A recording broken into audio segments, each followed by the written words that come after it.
கொஞ்சம் கவனமாய் நீங்கள் கேட்டால் என்ன காரியத்தை அவர் சொல்ல வருகிறார், எதிர் மையத்திலிருந்து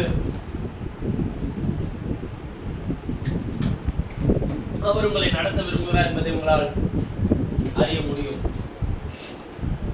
நான் எபிரேயர் நிருபம் 10வது அதிகாரத்தை உங்களோடு கூட பேச வேண்டும் என்று சொல்லி உட்கார்ந்து நான் வாசிக்கும் போது கர்த்தருடைய ஆவியினால் மீண்டும் 9வது அதிகாரத்தில் சில விஷயங்களை உங்களோடு கூட பேச வேண்டும் என்று ஏவப்பட்டேன். திரும்பவும் அதை குறித்து நீ அவர்களோடு கூட பேசு என்று அவர் சொன்னபடினாலே நான் உங்களோடு கூட பேச நான் விரும்புகிறேன். எபிரேயர் 9 ஒரு மகத்துவமான காரியத்தை அவர் வைத்திருக்கிறார். அதனால் நான் உங்களோடு கூட அந்த காரியத்தை பேச விரும்புகிறேன். கர்த்தருடைய செய்திக்கு ஆதாரமாக நாம் நம்முடைய கையில் உள்ள பிரசித்த வேதாகமத்தை எடுத்து எபிரேயர் நிருபம் 9வது அதிகாரம் 27, 28 வசனங்களை யாராவது ஒருவர் வாசிக்கலாம். ஒரு தினம் மரிப்பதும் ஒரே தரம் மரிப்பதும் பின்பு நியாயத்திற்படைவதும் மனுஷருக்கு நியமிக்கப்பட்டிருக்கிறபடியே கிறிஸ்துவும் அநேகருடைய பாவத்தை சுமந்து தீர்க்கும்படிக்கு ஒரே தரம் பலியிடப்பட்டு தமக்காக காத்துக் கொண்டிருக்கிறவர்களுக்கு ரட்சிப்பை அருளும்படி இரண்டாம் தரம் பாவம் இல்லாமல் அவர் தரிசனமாவார். இப்போதும் இந்த நல்ல அற்புதமான காலை நேரத்திலும் தன்னுடைய செய்திக்கு ஆதாரமாய் எபிரேயருக்கு கொடுத்த நிருபம் அதன் வெளிச்சம் என்கிற தலைப்பின் கீழ் இருந்து 98வது வாரம் உங்களோடு கூட கர்த்தருடைய வார்த்தையை தொடர் போதனையாக உங்களுக்கு போதித்து வருகிறேன். இதிலே நாம் இன்றைக்கு பேச போகிற மகத்துவமான காரியம், கடந்த வாரம் ஒரே தினம் அவர் வெளிப்பட்டார். எப்படி என்றால் இந்த கடைசி காலத்தில் ஒரே தரம் வெளிப்பட்டார் என்பதை நாம் தியானித்தோம். ஒரே தரம் வெளிப்பட்டார் என்பது மாம்சத்திலே அவர் ஒரே தரம் வெளிப்பட்டார். பாவங்களை நீக்கும் பொருட்டாக இந்த கடைசி காலத்தில் ஒரே தரம் வெளிப்பட்டார். பழைய ஏற்பாட்டு காலத்தில் அவர் பல நிலைகளில் தன்னை வெளிப்படுத்தினார். ஒவ்வொரு நபருக்கும் ஒவ்வொரு விதமாய் வெளிப்படுத்தினார். ஆனால் இந்த கடைசி காலத்தில் ஒரே தரம் அவர் நமக்கு வெளிப்பட்டார். மாம்சத்திலே தேவன் மாம்சத்திலே வெளிப்பட்டார். அதிலே வார்த்தை இருந்தது, அந்த வார்த்தை தேவனிடத்தில் இருந்தது, அந்த வார்த்தை தேவனாகவே இருந்தது. அந்த வார்த்தை மாம்சமாகி என்று சொல்லி யோவான் சுவிசேஷம் 14வது அதிகாரத்தில் 1வது அதிகாரம் 14வது வசனத்தில் எழுதப்பட்டிருக்கிறது. இன்று நாம் தியானிக்க போகிற விஷயம் ஒரே தரம் மரிப்பதும் பின்பு நியாயத்திற்படைவதும் மனுஷருக்கு நியமிக்கப்பட்டிருக்கிறபடியே கிறிஸ்துவும் அநேகருடைய பாவங்களை சுமந்து தீர்க்கும்படிக்கு ஒரே தரம் பலியிடப்பட்டு தமக்காக காத்துக் கொண்டிருக்கிறவர்களுக்கு ரட்சிப்பை அருளும்படி இரண்டாம் தரம் பாவம் இல்லாமல் தரிசனமாவார். ஒரே தரம் வெளிப்பட்டார் என்பதை பல வாரம் நாம் தியானிக்கிறோம். இன்றைக்கு நாம் தியானிக்க போகிறது இரண்டாம் தரம் பாவம் இல்லாமல் தரிசனமாவார். இரண்டாம் தரம் எப்படி இல்லாம பாவம் இல்லாமல் தரிசனமாவார்.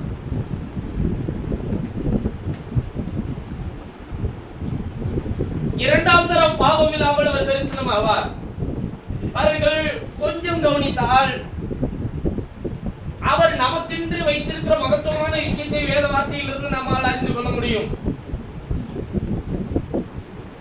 இந்த உலகத்தில் நமக்கு அநேக தேவைகள் இருக்கலாம், எதிர்பார்ப்புகள் இருக்கலாம், வேலைகள் இருக்கலாம், பிரச்சனைகள் இருக்கலாம், நெருக்கடிகள் இருக்கலாம், உபத்திரவங்கள் இருக்கலாம்.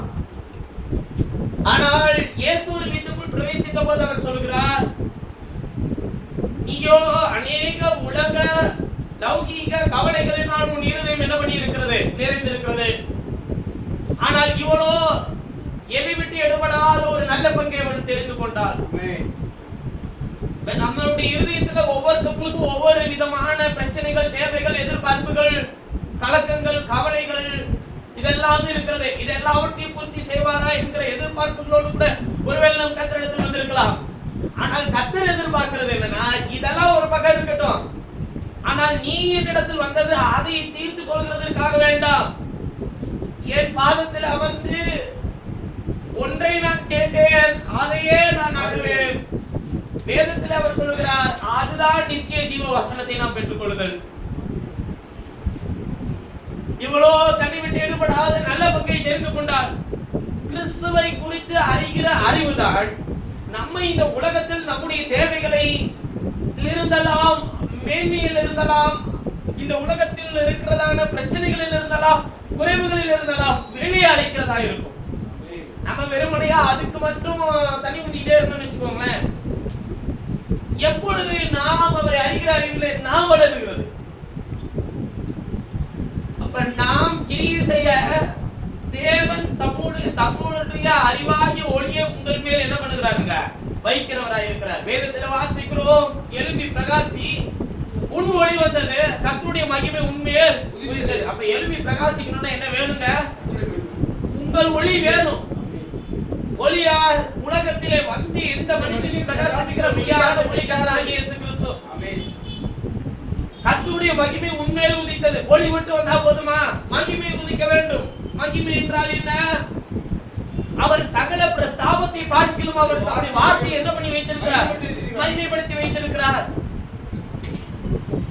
அவர் யாரை முன்னறிந்தாரோ அவர்களை தம்முடைய குமாரனுடைய சாயலுக்கு ஒப்பாய் இருப்பதற்கு முன்குறித்தார். யாரை அவர் முன்குறித்தாரோ அவர்களை அழைத்திருக்கிறார். யாரை அவர் அழைத்தாரோ அவர்களை நீதிமன்றலாக்கி இருக்கிறார். யாரை அவர் நீதிமன்றலாக்கினாரோ அவர்களை மகிமைப்படுத்தி இருக்கிறார். நம்ம அழைச்சா போது நீதிமன்றம் ஆட போதுன்றதோட நின்ற முடியாது. மகிமை அடைதல் ஒவ்வொரு கிறிஸ்தவர்களுக்கும் தேவை. அதுதான் பரிபூரணமாகவும் இருக்கும். நல்ல கவனிங்க, இரண்டாம் தரம் பாவம் இல்லாமல் அவர் தரிசனமாவார் என்பதை குறித்து நாம் தியானிப்போம். மனுஷனுக்கு என்ன நியமிக்கப்பட்டிருக்கிறது? ஒரே தரம் மரிப்பதும். நல்ல கவனிங்க, மனுஷனுக்கு இதுல மனுஷன்னா இதுல யார் யார் இருக்கா? நாசியில சுவாசமுள்ள எல்லா மனுஷனும், அதிலே நீதிமான், துன்மார்க்கன், சன்மார்க்கன் இப்படின்ற வேறுபாடு பாகுபாடே கிடையாது. எல்லா மனுஷரும். மனுஷனுக்கு என்ன நியமிக்கப்பட்டிருக்கிறது? ஒரே தரம் மரிப்பதும் பின்பு நியாயத்தீர்ப்படைவதும். ஏங்க ஒரே தரம் பிறப்பதுன்னு போடல? இப்ப மறுபிறப்புன்ற ஒண்ணு,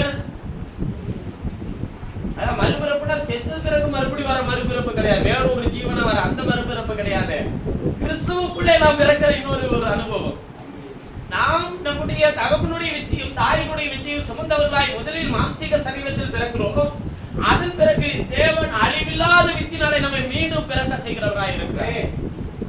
ஒரே தரம் இருப்பதும் மனுஷனுக்கு என்னென்னலாம் நியமிக்கப்பட்டிருக்கு பாருங்க. மரித்தல், அதன் பிறகு நியாயத்தீர்ப்பு.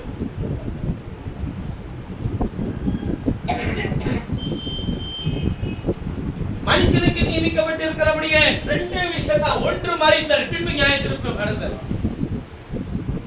இப்ப அதை யாரோடு தன்னை ஒப்பிடுறாருன்னா கிறிஸ்துவும் அநேகருடைய பாவங்களை சுமந்து. ஏன்னா மனுஷனுக்காக தான் யார் வந்தது? கிறிஸ்து. எதிலே வெளிப்பட்டாருங்க? மாம்சத்திலே வந்தார். கிறிஸ்துவும் அநேகருடைய பாவங்களை நீக்கும் பொருட்டாக தீர்க்கும்படிக்கு ஒரே தரம் பலியிடப்பட்டு, பாவங்களை சுமந்து தீர்க்கும்படிக்கு ஒரே தரம் பலியிடப்பட்டு இவர் பலியாயிட்டாரு.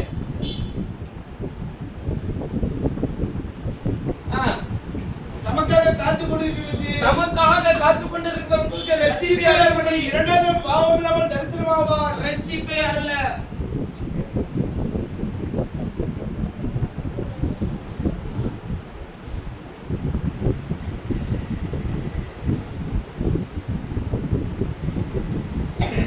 மனுஷனுக்கு நியாயத்தீர்ப்புனா அவர் நமக்கு மனுஷனுக்கு என்ன கொடுத்திருக்கிறார்னா ரட்சிப்பை அருள, இரண்டாம் தரம் தரிசனமாவார். மரித்தல் மனுஷனுக்கு நியமிக்கப்பட்டிருக்கிறது என்றால் அவர் அந்த மரணத்தை ஏற்றுக்கொண்டார். அதுதான் பலி என்கிறதை குறித்து தான் நான் உங்களோடு கூட பேச போகிறேன். கவனிப்போம்.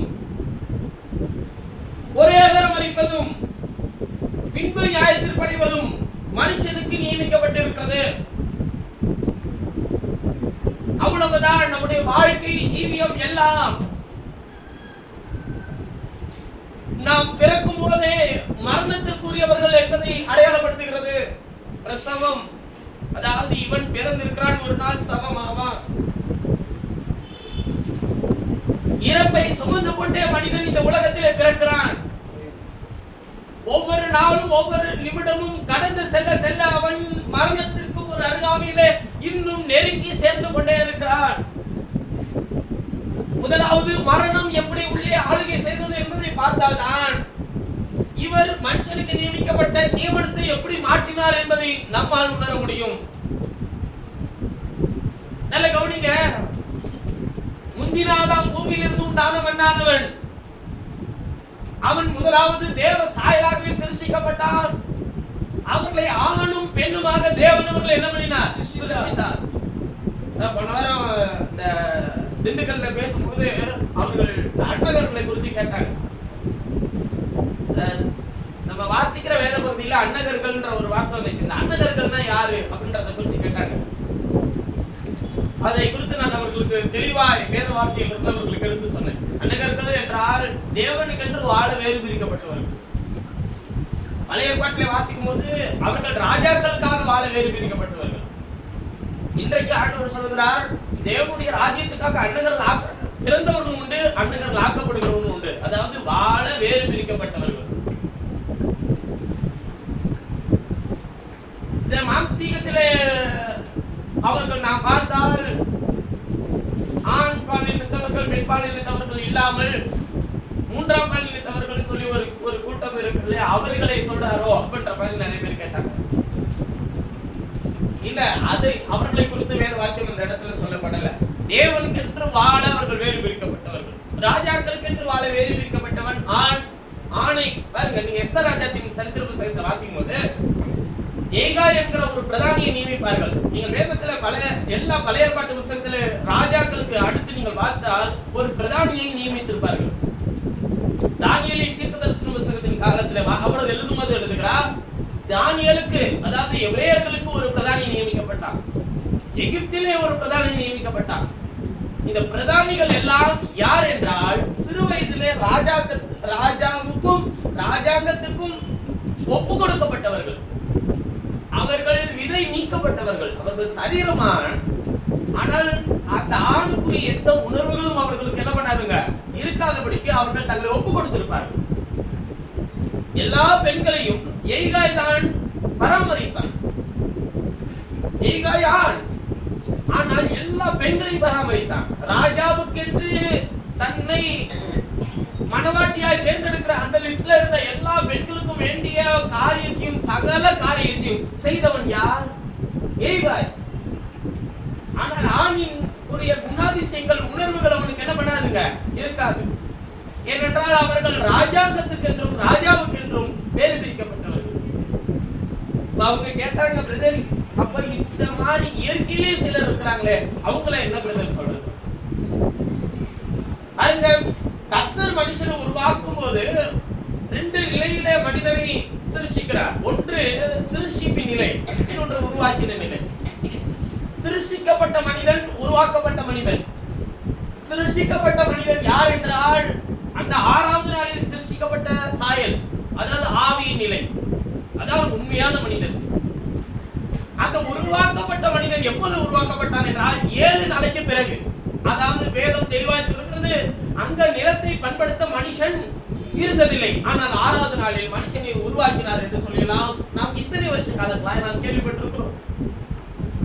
ஆனால் நிலத்தை பண்படுத்த மனுஷன் இருந்ததில்லை என்றால் அந்த மனிதன் யார்? அவன்தான் ஆவியின் மனிதன், அவன்தான் ஆவிக்குரிய உண்மையான மனிதன். இப்ப இந்த ஆவியின் மனிதன் சிருஷ்டிக்கப்பட்ட நிலையில் இருக்கும்போது எப்படி கர்த்தர் அவனை சிருஷ்டிக்கிறார்? அவர்களை ஆணும் பெண்ணுமாக அவர்களை சிருஷ்டித்தார். ஆவியின் நிலையில என்ன தன்மை இருக்கு? ஆணின் தன்மையும் இருக்கு, பெண்ணின் தன்மையும் இருக்கு. ஆனால் சரீர பிரகாரமாக உருவாக்கும் போது என்ன மட்டும்தான் உருவாக்குனாரு? ஆதாமை பூமியின் மண்ணினாலே உருவாக்கி ஜீவ சுவாசத்தை அவன் ஆசையில ஊதினார். மனுஷன் ஜீவாத்மாவானான்.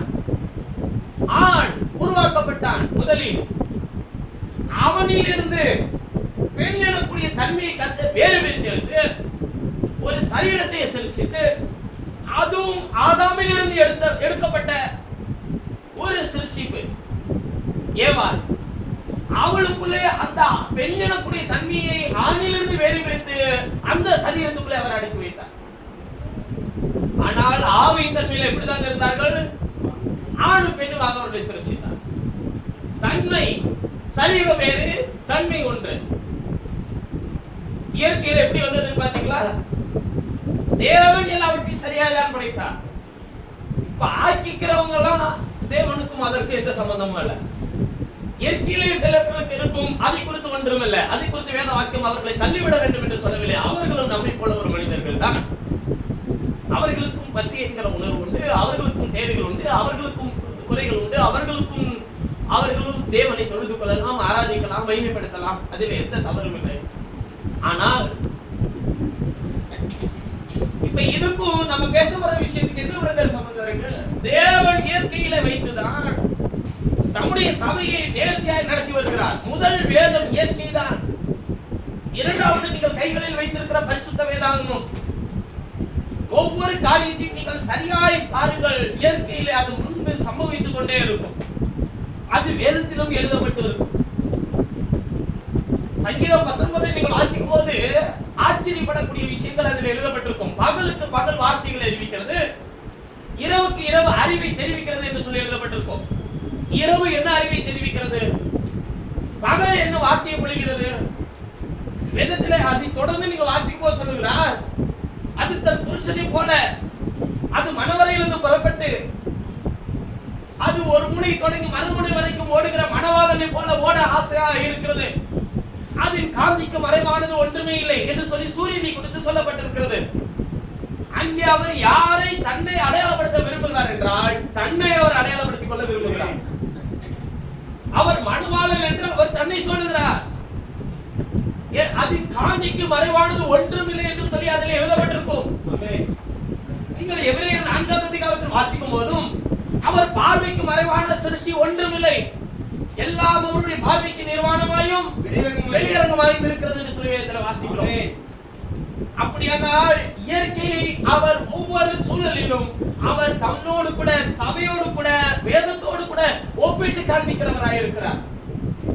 சூரியன் அது கிறிஸ்துவை அடையாளப்படுத்துகிறதாயும், சந்திரன் பகலை ஆள பெரிய சுடர், தேவன் இரவை ஆள சிறிய சுடர், சபை இரவை ஆளுகிறதற்கென்று உருவாக்கப்பட்ட சிறிய சுடர் சபை தேவனிடத்திலிருந்து வெளிச்சத்தை வாங்கி அது இருளை ஆளுகை செய்கிறதா இருக்கும். ஆனால் இன்றைக்கு சபை இருளை மேல ஆதிக்கம் செலுத்தப்படுகிறது, இருளை குறித்து பயப்படுகிறது. காரணம் என்ன? வெளிச்சம் வரல. தேவனிடத்திலிருந்து வரக்கூடிய வெளிச்சம் சபைக்கு இருந்தால் சபை இருளை நிச்சயமாய் ஆளுகை செய்யும். அப்ப நிலை விளங்கிக்கோங்க, இயற்கை வேதம் இரண்டும் ஒன்றை ஒன்று விட்டு பிரிக்கவே முடியாது. அது சரியாய் அப்படியே பொருத்தப்பட்டு இருக்கிறது. ஆனால் நல்லா விளங்கிக்கோங்க, பாவம் எப்படி வந்தது, மரணம் எப்படி உள்ளே பிரவேசித்தது. தேவன் மனுஷனை உருவாக்கும் போது மரணிக்க வேண்டும் என்பதற்காக உருவாக்கவில்லை. அவனுக்கு மகிமையின் சரீரத்தை தந்திருந்தார். ஆனால் அந்த மரணத்தை கொண்டு வந்தது எது? மரணம் எப்படி முதலாவது மனுஷனுக்குள்ளே ஆளுகை செய்தது? தேவன் சொல்லி இருக்கிற வேதத்தில் அவர் சொன்னார், நீ இதை புசிக்கும் நாளில் சாகவே சாவாய். சாவு என்கிற வார்த்தை பயன்படுத்தப்பட்டதே, இதை புசிக்கும் போது நீ சாவாய். இப்ப அதை புசிக்கிறதை குறித்து யார் கவனமா இருக்கணும்? ஏவாளும் ஆதாம்.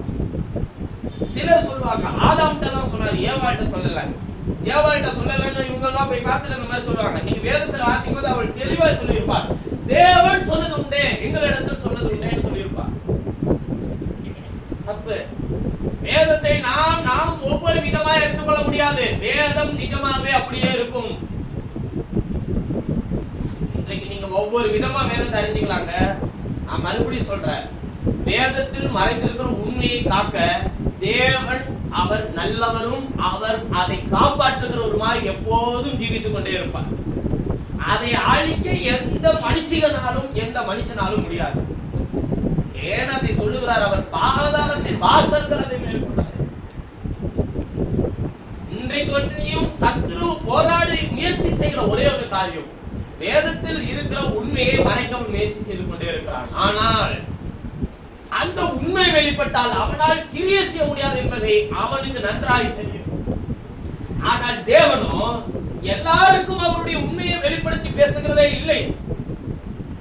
அவருடைய ராஜ்யத்தின் புத்திரர்களுக்கு அவர் தம்முடைய ராஜ்யத்தின் சுவிசேஷத்தின் உண்மையை, அதாவது வேதத்தில் இருக்கிற அவருடைய ஜீவனை அவர் வெளிப்படுத்தி பேசுகிறவராய் இருக்கிறார். எல்லாருக்கும் அல்ல, கல்விமான்களுக்கும் ஞானிகளுக்கும் அறிந்து பாலகர்களாகிய நமக்கு தேவன் என்ன பண்ணி இருக்கிறாரா? வெளிப்பட்டு இருக்கிறார். ஒரு ஆச்சரியப்படுற விஷயத்தை சொல்லுகிறேன். சபையிலேயே எல்லாருக்கும் தேவன் எல்லா விஷயத்தையும் வெளிப்படுத்துகிறவர் அல்ல. ஏனென்றால் சில விதைகள் நல்ல நிலத்தில் விழுகிறது, சில விதைகள் கற்பாறை நிலத்தில் விழுகிறது, சில விதைகள் முள்ளுள்ள இடத்தில் விழுகிறது, சில விதைகள் வழி அருகே இருக்கிற நிலத்திலே விழுகிறது. நல்ல விளங்கிக்கோங்க, இருதயம் தான் நிலம். உங்கள் இருதயம் எப்படிப்பட்டதோ அதற்கேற்ற பலனை தான் நீங்கள் தர முடியும். விதை ஒன்றுதான் வசனம், ஆனால் இருதயம் வெவ்வேறாய் இருக்கிறபடினால் அதற்கேற்ற பலனை தராத இருதயம் அது தேவனால் தெரிந்து கொள்ளப்பட்ட இருதயமாய் இருக்க முடியாது. தேவனால் தெரிந்து கொள்ளப்பட்ட ஒரு இருதயமாய் நாம் இருப்போமானால் நம்மை சுத்திகரித்து, நம்மை காத்து, நம்மை பலப்படுத்தி, கர்த்தாவே நீர் சொன்ன வசனம் என் வாழ்க்கையில் கிரியை செய்ய என்னை முழுமையை ஒப்புக் கொடுக்கிறேன்னு சொல்லி கேட்கணும். நீங்க எதுக்குனாலும் அழுங்க, எதுக்குனாலும் உபவாசம் போடுங்க, எதுக்குனாலும் பண்ணுங்க, தேவன் அதை அங்கீகரிப்பாரா இல்லை என்பதை எனக்கு தெரியாது. ஆனால் ஒன்றுக்கு உபவாசித்து அழுகுங்கள். ஆண்டவரே, நான் உங்களுடைய வார்த்தையின் மகத்துவத்தின் படி என் வாழ்க்கையின் சூழ்நிலை நான் வாழ என்னை தெரிந்து கொண்டு என்னை வழி நடத்தும் என்று சொல்லி ஜெபியுங்கள், கேளுங்கள். ஏனென்றால் அதைதான் அவர் கேட்கவே சொல்லி இருக்கிறார். நினிவே பட்டணத்தார் அழுதார்கள், நெட்டுடுத்தி சாம்பல் எதுக்காக அழுதா நீங்க நினைக்கிறீங்க? தேவன் இறக்கம் பாராட்ட வேண்டும் என்பதற்காக தானே? அழிவுக்காகவா? அவன் அழிவுக்கெல்லாம் பயப்படவே இல்லைங்க.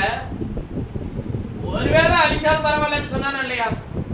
ஆண்டவர் அழிச்சாலும் பரவாயில்ல, அவர் இறக்கம் பாராட்ட வல்லவராய் இருக்கிறார். அழிச்சாலும் நான் பரிசுத்தமாக்கப்பட்டவனா சாகணுன்றதுல முடிவா இருந்தான், உபவாசித்தான், அழிவிலிருந்து தப்பிச்சான். நினிவே பட்டணத்தார் உபவாசித்தது போல நாமும் உபவாசிக்க வேண்டும் சொல்லுகிறது. கான்செப்ட் கரெக்ட், உபவாசிக்கிறது கரெக்ட். ஆனால் எதற்காக உபவாசிக்கிறோம் என்பதுதான் நமக்கு மாறுகிறது.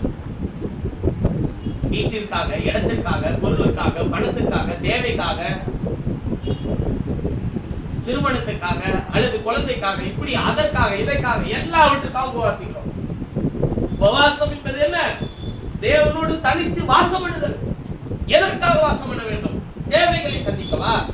அல்ல, அதை தேவன் முன்னதாகவே ஆயத்தம் பண்ணி வைத்திருக்கிறார். நல்லா விளங்கிக்கோங்க. உங்களுக்கு என்னது தேவை என்பதை அவர் உலக தோற்றத்துக்கு முன்னதாகவே உங்களுக்கானதை அவர் ஆயத்தம் பண்ணி வைத்திருக்கிறார்.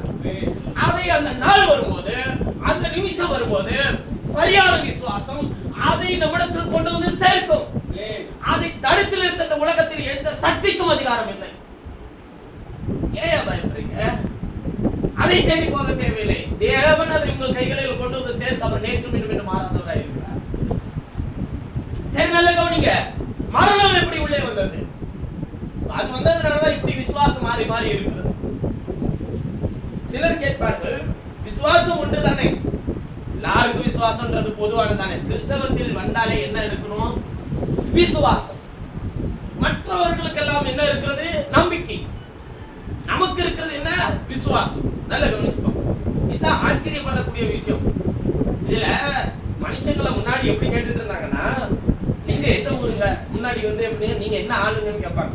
இப்ப கேட்டா ஜெயில வச்சிருவான்றதுனால என்ன ஆளுங்கன்னு கேட்கறது, நீங்க எந்த ஊருங்க? அப்புறம் அடுத்த கேள்வி கொஞ்ச நேரம் கழிச்சு, ஓ இந்த ஊரா? நம்ம ஊர் தானா, நாங்களும் அது பக்கத்துல தாங்க அப்படின்னு இப்படியே பேசிட்டு இருப்பது.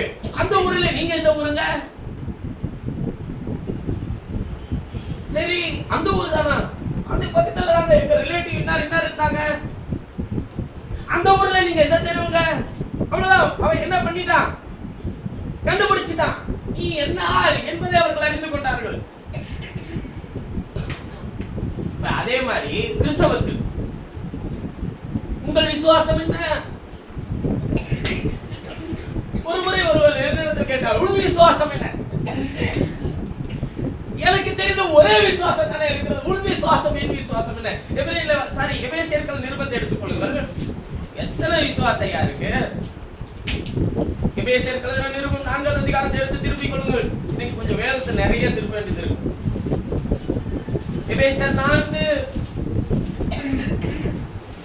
வசனத்தில் வாசிக்கலாம். உங்களுக்கு உண்டான அழைப்பினாலே எபேசியர் 4:4 உங்களுக்கு உண்டான அழைப்பிலே நீங்கள் ஒரே நம்பிக்கைக்கு அழைக்கப்பட்டது போல ஒரே சரீரமும் ஒரே ஆவியும் உண்டு. ஒரே கர்த்தரும் ஒரே விசுவாசமும் ஒரே ஞானஸ்தானமும் எல்லாருக்கும் ஒரே தேவனும் பிதாவும். பாருங்க என்ன சொல்றாரு? ஒரே சரீரம் ஒரே ஆவியும் உண்டு. ஒரே கர்த்தரும் ஒரே விசுவாசமும் ஒரே ஞானஸ்தானமும் ஒரே எல்லாருக்கும் ஒரே தேவனும் பிதாவும் உண்டு. அவர் எல்லார் மேலும் எல்லார் மேலும் எப்ப இருந்தார்? அவர் எல்லார் மேலும் அவர் எப்பங்க இருந்தாரு? பகலிலே மேக சொன்னவனே எல்லார் மேலும் ஒண்ணே ஞாபகம் வர வேண்டியது. பகலிலே மேக சமம், இரவில் அக்கினி சமம். எல்லார் மேலும் அவர் இருந்தார். எல்லாரோடும் எப்பொழுது இருந்தார்?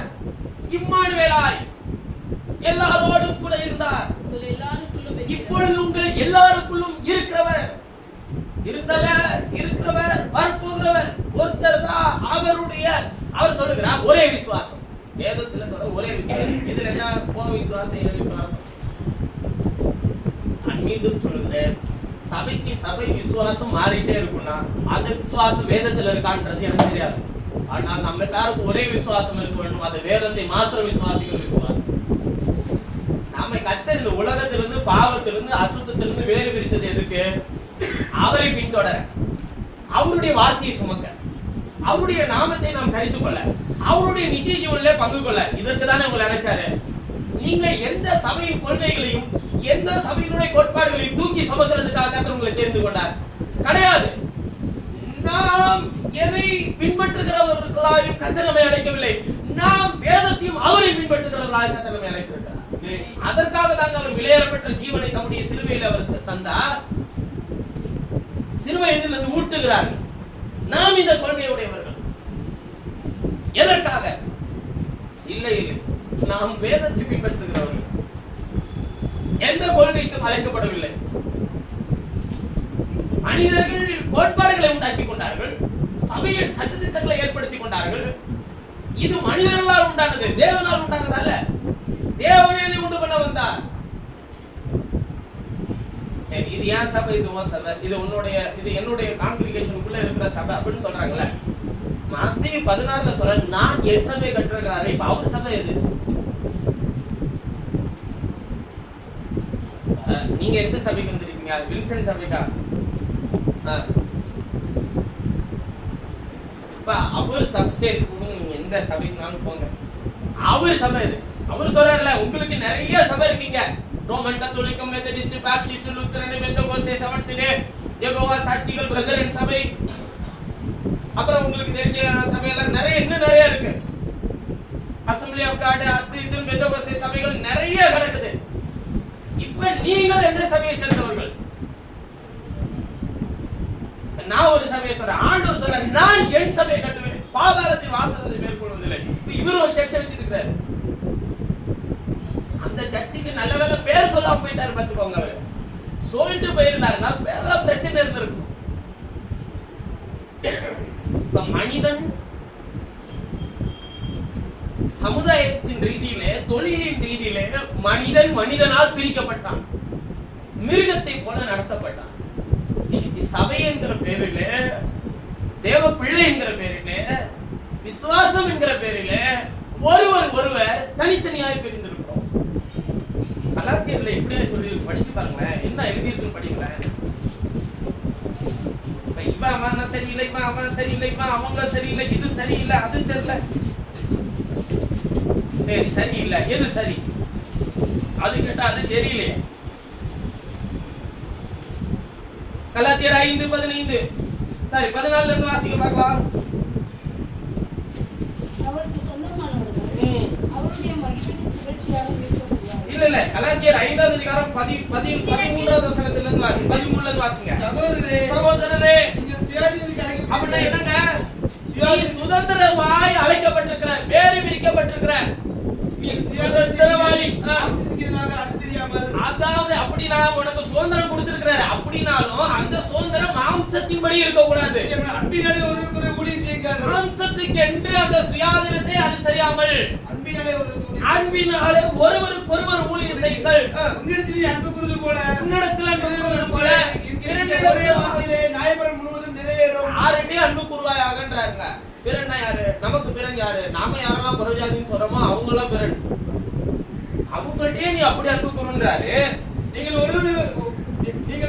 இந்த ஒரே வார்த்தையினாலே நியாயப்பிரமாணம் முழுவதும் நிறைவேறும். நீங்கள் அடுத்த வசனம் தான் ரொம்ப முக்கியமானது. நீங்கள் கடிந்து இல்ல கடித்து நீங்கள் ஒருவரை ஒருவர் கடித்து பட்சித்தீர்களானால் அழிவீர்கள். அப்படி ஒருவர் அழிக்கப்படாதவர்களுக்கு எச்சரிக்கை. நீங்க என்ன பண்ணிட்டு இருக்கிறான்?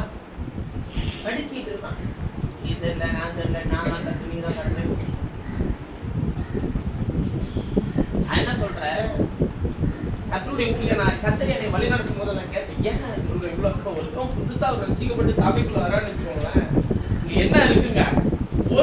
ஒரு வாசல் இல்ல, பல வாசல்கள் இருக்கு. அவன் என்ன பண்ணுவான்? ஐயோ கத்தாவே நீர் நல்லவன், இவர்கள் எல்லாரும் மோசமானவர்கள் சொல்லி ஓட்டுருவான் பின்னாடி. நாம் எந்த பாக்ஸ்ல நிக்கலாம் நினைக்கிறீங்க? அப்பவே ஒரு வீட்டுக்கு கல்யாண பத்திரிகை அவங்க பைபிள் ஸ்டடியில ரொம்ப கலந்துக்கிட்டாங்க. அவங்க சொன்னாங்க, இத்தனை வருஷம் நான் உங்கள்ட்ட கேட்காத ஒரு கேள்வி கேட்கலாமா? நான் பத்திரிகை அவர் கேட்டது, நீங்கள் எந்த சபையை சேர்ந்தவர்? இத்தனை வருஷம் வந்து நீங்க கேட்டுமே நீங்க எந்த சபையை சேர்ந்தவங்கன்னு கேட்குறீங்க பாத்தீங்களா?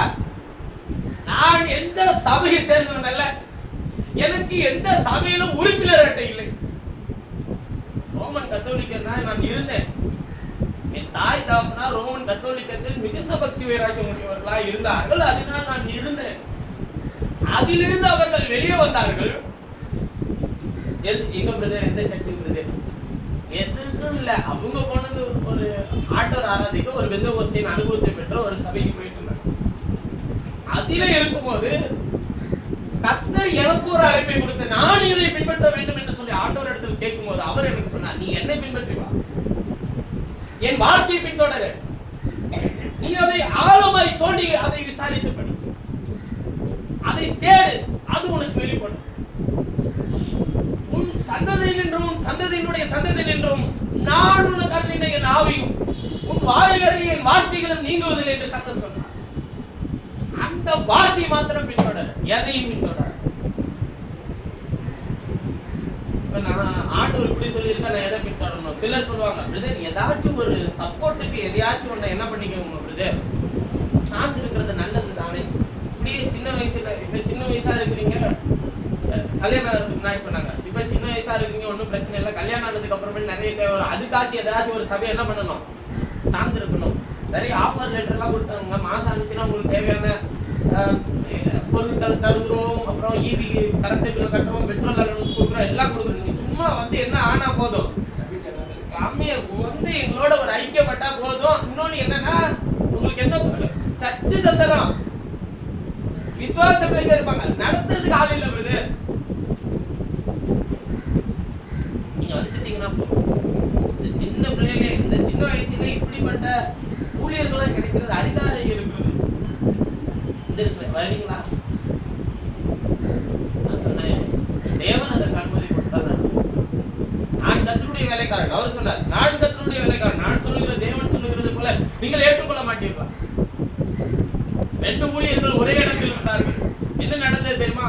தேவன் சொன்னார் ஒருவனிடத்தில், நீ போய் அவனுக்கு சொன்ன பிறகு வழியிலே எங்கும் நிற்காதே, போன வழியாய் திரும்பி வராதே, எங்கும் புசிக்காதே. ஒருவனிடத்தில் அவர் சொன்னது. அங்கே இன்னொரு தீர்க்கதரிசி இருந்தான், அவனும் தேவனால் அபிஷேகம் பண்ணப்பட்டவன். அவனிடத்தில் வந்து என்ன சொன்னார்? தேவனிடத்தில் சொன்னார், உன்னை என்னுடைய வீட்டிற்கு ஏற்றுக்கொள்ள சொன்னார். நான் தீர்க்கதரிசி, என்னுடைய வீட்டில் அப்பம் புசிக்கும்படிக்கு தேவன் சொன்னார். இப்ப இவன் வேற யாரும் சொல்லியிருந்தாங்க கூட என்ன பண்ணிருக்க மாட்டான், இப்ப மசிஞ்சு கொடுத்துருக்க மாட்டான் பாருங்க. ஓ, அவரு கர்த்தருடைய தீர்க்கதரிசி தாயா? போனான், வழி மாறினான், புசித்தான், நடந்தது என்ன? செத்து போனான். இவனிடத்தில் என்ன சொன்னாரோ அது அப்படியே இருக்கிறது. தேவன் மாற்றுகிறவர் அல்ல. அப்ப ஏன் பிரதர் அவன் அனுப்பினாரு? அங்கதாங்க இருக்கு சோதனை. நாம் எதிலே நிலைத்திருக்க போகிறோம் என்பது. அப்போஸ்தலனாகிய பவுல் என்ன சொன்னார் தெரியுங்களா? நான் அப்போல நீட் பாய்ச்சி நான் விலை செய்தது கர்த்தர். சிலுவையில் அறையப்பட்ட இயேசுவை அன்றி வேறு ஒன்றை பிரசங்கிக்க நான் மனதில்லாமல் இருக்கிறேன். எனக்கு எவ்வளவோ மேன்மையான விஷயங்கள் உண்டு. ஆனால் நான் ஒன்றிலும் இன்னும் சொல்ல போனா என்ன சொன்னாங்க, நீங்க பைபிள் காலேஜ்லாம் படிக்காம நீங்க வந்து ஊழியத்தை செய்யறது அதெல்லாம் நாளைக்கு எதிர்காலத்துக்கு ரொம்ப கஷ்டம். பவுல் அப்போஸ்தலனை பாருங்கள், கமாலியலின் வேத பாதத்தில் அமர்ந்து வேத எழுத்துக்களை கற்றுத் தெரிந்தவன். நான் சொன்னேன், அப்படி கற்றுத் தெரிந்தவன் தான் கூட்டு போய் வனாந்தரத்தில் உட்கார வச்சு கற்றுக்கொண்ட எல்லாவற்றையும் மறக்க செய்து 3 வருஷம் வனாந்தரத்திலே அவனுக்கு கர்த்தர் யார் என்பதை தன்னை பரிபூர்ணமாய் வெளிப்படுத்தினார். அதை அப்போஸ்தலனாகிய பவுலே தன்னுடைய நிருபத்தில் கலாத்தியரில் எழுதியிருக்கிறார். எங்கே எழுதியிருக்கிறார்? நான் அப்படிப்பட்ட விஷயத்தை நான் வாசித்ததே இல்லையே. எங்கே அப்படி பைபிளில் சொல்லப்பட்டிருக்கு? இல்லாத ஒன்றை சொல்லாதிருங்கள். உங்கள் கைகளில் இருக்கிற வேதத்தை கலாத்தியர்களுக்கு நிருபம் 1வது அதிகாரத்தை எடுத்துக்கொள்ளுங்கள். அதிலே கடைசி வசனத்தை வாசித்து பாருங்கள். 20 வாசிங்கள். நான் வாசிக்கிறதா? நான் எப்பேற்பட்டவன் தெரியுமா? நான் தான் இந்த சபைக்கு சீனியர் பாஸ்டர். சரி, நீங்க சீனியர் பாஸ்டராக இருங்க. நான் என்ன செய்கிறேன்? வாசித்து காட்டுகிறேன். வாசித்து காட்டுங்க. அப்படி எழுதியிருக்கா? எங்க கொடு. உங்க பைபிள் எது எழுதியிருக்கோன்னு நினைக்கிறாங்க. நிறைய பேர் நான் வச்சிருக்கிற பைபிள் கொஞ்சம் பெருசா இருக்கிறதுனால ஏதோ புதுசா இருக்குன்ற மாதிரி நினைக்கிறாங்க. நீங்க வச்சிருக்கிற அதே பைபிள் தான் நான் வச்சிருக்கிறேன். என்னன்னா கொஞ்சம் நான் நிறைய விஷயங்களை தெரிந்து கொள்கிறதுக்காக கொஞ்சம் இப்ப புதுசா நிறைய வருஷம்லாம் வந்திருக்கு. அதை எடுத்து வாசிக்கிறேன், அவ்வளவுதான். ஆனா நீங்க என்ன எழுதியிருக்கோ அதை மட்டும்தான் இங்க எழுதி இருக்கிறத வாசிக்கிறேன். புரிஞ்சுக்கோங்க. கொஞ்சம் பெருசா இருக்கு, கண்ணு போயிடக்கூடாதுன்றதுனால கொஞ்சம் பெருசா வாங்கியிருக்கிறேன். வேற ஒண்ணும் கிடையாது.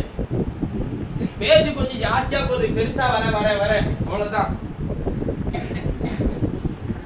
ஆனால் அவர்களுக்கு வெளிப்படுத்தப்பட்ட அற்புதமான வேத வார்த்தையை நிரூபிக்க அவர் ஒவ்வொரு ஆராதனையிலும் ஒவ்வொரு செய்தியிலும் எனக்காக அவர் நின்றிருக்கிறார் என்பதை என் கண்கள் கண்டிருக்கிறது. வசனத்தை கேட்ட உங்களுக்கும் அது வெளிப்படுத்தப்பட்டிருக்கிறது. கடந்த வாரத்தில் அற்புதமான ஒரு மகத்துவத்தை என் கண்கள் கண்டது. புதன்கிழமை காலையில் என்னுடைய பயணத்தை துவங்கினேன். சாயங்காலம் தான் அங்கு சென்றேன். 5 மணி காலை மதியம் 2 வேளை சாப்பிட முடியல. அப்ப எனக்கு இருந்த வேலைகள் என்னன்னு எனக்கு தான் தெரியும். ஏன்னா இந்த ஒரு மாதிரி அட்மாஸ்பியர்ல போனது ஒரு மாதிரி இருந்துச்சுன்னா எப்படி போய் நான் வசனத்தை பிரசங்கிக்க மாட்டேன். இவங்கெல்லாம் மாசத்துக்கு ஒரு முறை தான் கேட்குறாங்க. ஆண்டவர் எனக்கு உதவி செய்ய பலனே இல்லை. எல்லாம் மறுத்து போற மாதிரி ஒரு உணர்வு. ஆண்டவரும் இந்த கருத்துல ஒப்பு கொடுக்குறேன்னு சொல்லிட்டு நிற்கிறேன். கொஞ்ச நேரம் அப்படியே பேசிட்டே இருக்கிற ஒரு கை வந்து என் மேல் அமர்ந்ததையும் அது அப்படியே என்னை மூடினதையும் என்னுடைய கண்கள் கண்டது. அவ்வளவுதான். அதுக்கப்புறம் என்ன நடந்துச்சுன்றதை நான் நின்று வேடிக்கை தான் பார்த்தேன். அவர் அற்புதமாய் வேத வாக்கியத்தை ஜனங்களுக்கு முன்பாக விவரித்து காண்பித்தார். இயற்கைக்கு அப்பாற்பட்ட சில அனுபவங்களை எல்லாம் பார்க்கும்போது அவர் நேற்றும் என்று மாறாதவராய் இன்றைக்கும் ஜீவிக்கிறார் என்பதை நான் உணர்ந்தேன். வசனத்தை கேட்ட கத்தருடைய இருந்தது ஒரு வீட்டுல சின்னதா இருந்தது ஒரு 8 பேர் தாங்க. அவர்களுக்கு வேத வாக்கியத்தை அவர் அற்புதமா விவரித்து காட்டுகிறார். நான் அல்ல, எனக்கு தெரியும் அது நான் அல்ல என்று. கேட்டவர்களுக்கு அது உங்கள் உணர்வு, உங்கள் உணர்ச்சி என்றெல்லாம் சொல்லலாம். எனக்கு தெரியும் அது நான் அல்ல என்று. காலை வரையிலும் நான் அல்ல, அவர் என்னில் வெளிப்படும்படி அவருடைய கரத்தில் என்ன.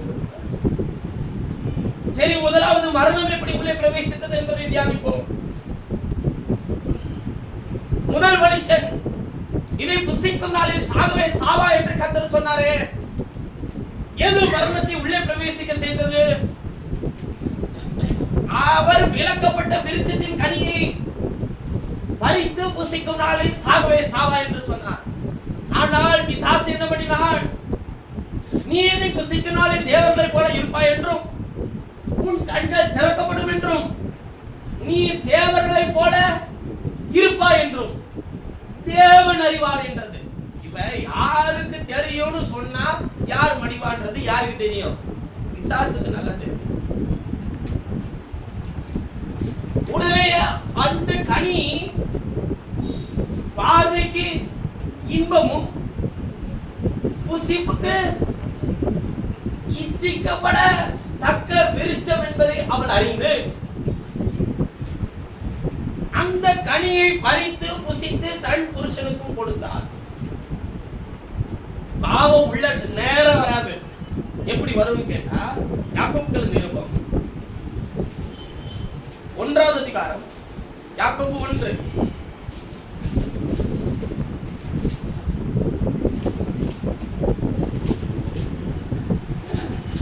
யாக்கோபு நிருபம் 1வது அதிகாரம் 13வது வசனத்திலிருந்து வாசிக்கலாம். சோதிக்கப்படுகிற எவனும் நான் தேவனால் சோதிக்கப்படுகிறேன் என்று சொல்லாதிருப்பாங்க. தேவன் பொல்லாங்கினால் சோதிக்கப்படுகிறார். தேவன் பொல்லாங்கினால் சோதிக்கிறவர் இல்லை. ஏனென்றால் பொல்லாப்பு என்கிற ஒரு விஷயம் தேவனுக்குள் இல்லை. பொல்லாங்கினால் சோதிக்க மாட்டார். ஏன் அதை அனுமதித்தார்? ஏன் அதை என் கண்ணுக்கு முன்பாக கொண்டு வந்தார்? பொல்லாப்பை உங்களுக்கு முன்பாக கொண்டு வருகிறது தேவன் அல்ல. தேவன் பொல்லாங்கினால் ஒருவனையும் சோதிக்கிறவரும் அல்ல. ஒருவனும் நான் தேவனால் சோதிக்கப்பட்டேன் என்று பொல்லாப்பினால் சோதிக்கப்பட்டேன் என்று சொல்லாதிருப்பானாக. அடுத்த வசனம். அவனவன் தன் சுய இச்சையினால் இழுக்கப்பட்டு சுய இச்சையினால் இழுக்கப்பட்டு சிக்குண்டு சோதிக்கப்படுகிறான். சிக்கப்பட்டு சோதிக்கப்படுகிறான். பின்பு இச்சையானது கர்ப்பந்தரிக்கும். இச்சைக்கு ஒரு கர்ப்பம் உண்டு. இச்சை கர்ப்பந்தரிக்கும். பாவத்தை பிறப்பிக்கும். பாவம் பூர்ணமாகும் போது பாவம் பூர்ணமான பிறகு எது வரும்? மரணத்தை அது பிறக்க செய்யும். இது எப்படி ஒரு தாயின் கர்ப்பத்தை போல வேத வாக்கியத்தில் எழுதுகிறார் பாருங்கள். இச்சை கர்ப்பந்தரிக்கிறதா? இச்சை கர்ப்பந்தரிக்க அங்கே ஒரு வித்து வேண்டும். ஒரு ஸ்திரீ கர்ப்பந்தரிக்க ஒரு ஆணின் வித்து தேவைப்படுகிறது. ஒரு மரம் முளைக்க அங்கே ஒரு விதை விதைக்கப்பட வேண்டியதாக இருக்கிறது. அப்படியானால் இச்சை கர்ப்பந்தரிக்க அங்கே எந்த வித்து பயன்படுத்தப்படுகிறது? இச்சை கர்ப்பந்தரிக்கிறது சரிதான். இப்ப அங்க இச்சை கர்ப்பந்தரிக்க அங்கே எது தேவைப்படுகிறது? ஏதாச்சும் ஒரு உதவி இல்லாமல் இச்சை கர்ப்பந்தரிக்க முடியாது. ஏவாள் அந்த கனி பார்வைக்கு இன்பமும் புசிப்புக்கு ஏற்றதுமா இருக்கிற அந்த கனியை அவள் பறித்து புசித்து தன் புருஷனுக்கும் கொடுக்கிறதுக்கு முன்பாக அவளுக்குள்ளே ஒரு இச்சை கற்பந்தரிக்க அங்கு ஏதோ ஒன்று தேவைப்பட்டது. எப்படி அது தேவைப்பட்டது? யார் அதற்கு உதவி செய்தது? முதலாவது, ஒரு கன்னியை கற்பதியாகி ஒரு குமாரனை பெறுவாள். அவருக்கு இம்மானுவேல் என்று பெயரிடுவார்கள். கன்னிகை என்பது யார்? மரியாளா? இஸ்ரவேல் புத்திரரா? இஸ்ரவேல் சபையா? இஸ்ரவேல் சபை. ஏனென்றால் இயேசு ஒரு மரியாள் இடத்திலிருந்து பிறந்த பரிசுத்தாவினால் உற்பத்தி ஆக்கப்பட்டவருக்கு என்ன பெயர் வைக்கப்பட்டது? இயேசு. ஆனால் மத்திய சுவிசேஷம் 1வது அதிகாரத்தை வாசிக்கும் போது ஒரு கன்னிகை கற்பதியாகி ஒரு குமாரனை பெறுவாள் என்கிற வேத வாக்கியம் நிறைவேறத்தக்கதாக இம்மானுவேல் என்றால் தேவன் நம்மோடு இருக்கிறார் என்று அர்த்தம். இஸ்ரவேல் சபையில் அவர் பிறப்பார் என்று உரைக்கப்பட்ட தீர்க்கதரிசனம் நிறைவேறும்படிக்கு அவர் அங்கே பிறந்தார். அங்க கன்னிகையும் சொல்லப்பட்டது மரியாள் அல்ல, இஸ்ரவேல் சபை.